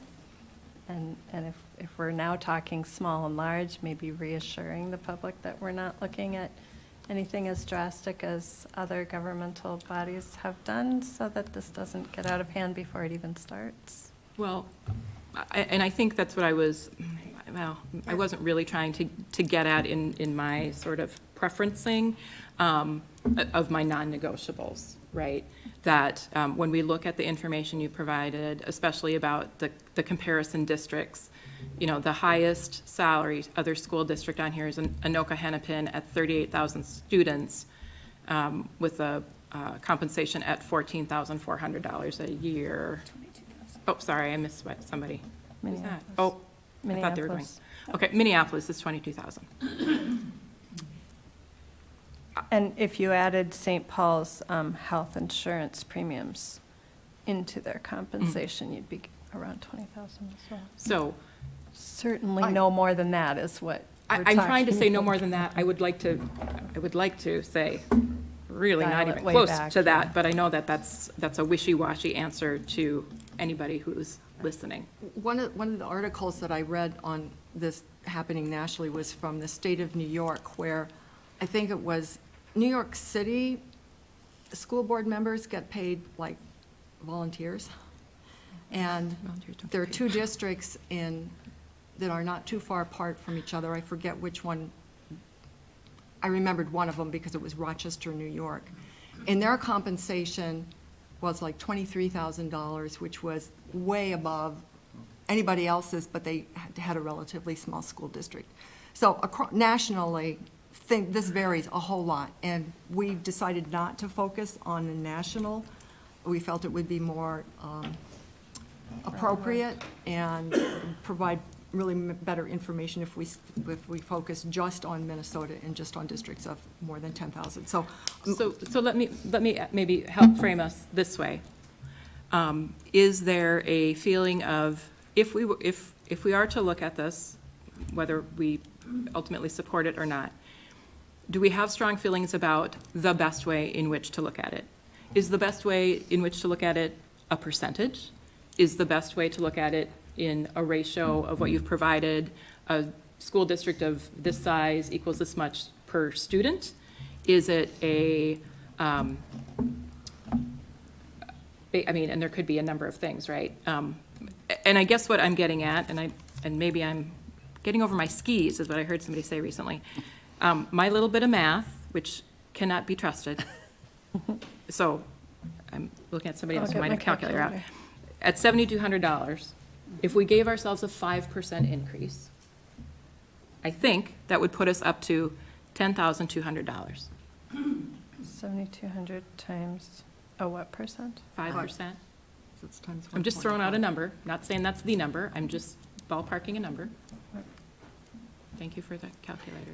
Carl's over there. Can I make a No, suggestion? that's assuming I know how to use it, Yeah, but that's a $360 increase. Okay, 360, oh, I have a misplaced decimal.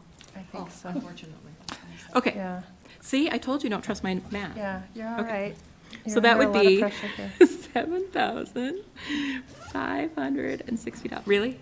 So that's less than the Okay. 10,000, okay. So Yeah. if we were to get a 5% increase, that would increase our salary $360 a year. Right. Yeah, For a which, total of $7,560.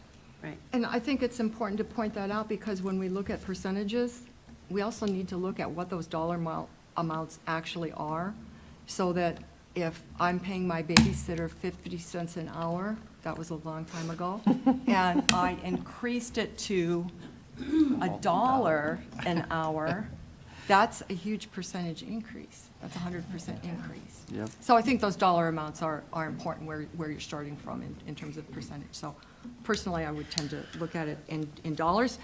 Would it be useful for the board to set an upper limit as to what we would absolutely not go over, which might help the media? Can I make a suggestion? Yes, of course. Can I get together with Julie and Melissa over there and have a proposal at the next meeting, so we at least have a starting point for Sure. discussion versus a bunch of random discussion? We don't like random discussion.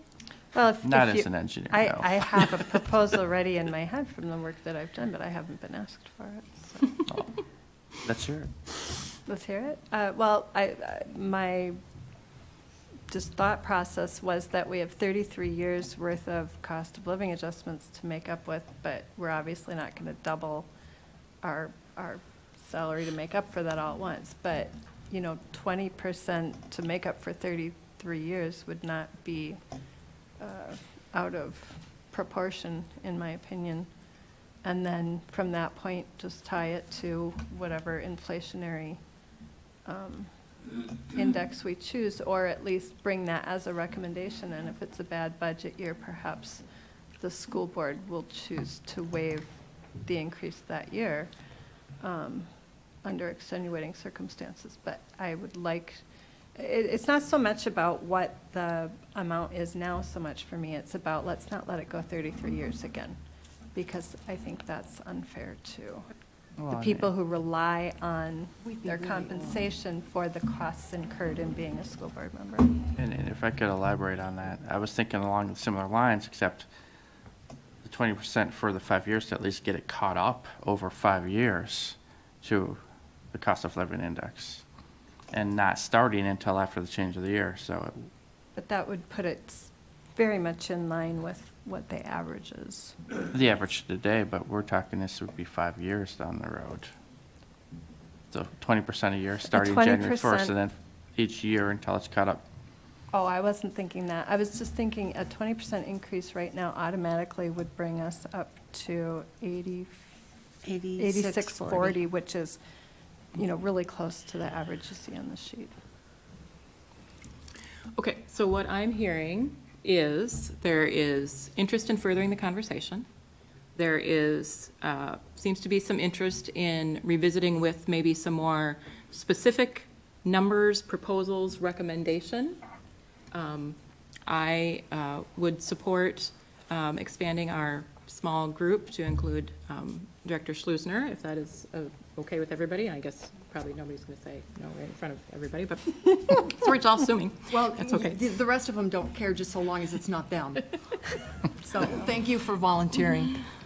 It's But- numbers. But I would like to say, again, I'm back to, do board members have any sort of non-negotiable things that they really would like considered? I mean, and that could be just throwing, I don't want it to go over $10,000, or I don't want it to go over $3,000 more a year, or whatever.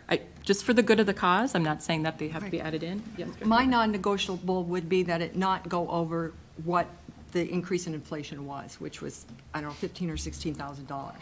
And I can't say how this board is going to vote, but that's my upper limit, because that simply would adjust for inflation and nothing else. No merit pay, no nothing else. I'm not recommending that we go to that amount. I'm saying that would be the ceiling for the media to understand. Anything else from other board members for consideration or to ask the committee to consider? Committee, when do you think that you could return with something for us to consider, knowing that we have a board meeting next Tuesday? The board meeting after that would be the 18th. Director Schleusner, do you have time to meet between now and? This weekend I do. Okay. Well, we would need to have a resolution for board docs by the end of the week. By Thursday. Well, I'm in the Twin Cities tomorrow night at a different board meeting. So let's not aim for next. And then Thursday night I have the area council PTSA Yeah, meeting, so. let's aim for the one after then. So the February 18th meeting. Yeah. Yes, is that acceptable? Is that comfortable with Yes. everybody? I mean, I could make Thursday night work after the area council PTSA meeting. I leave love many meetings at one time. Let's do Well, this. We're going we're to put not it in a huge tentatively hurry, on the right? 18th.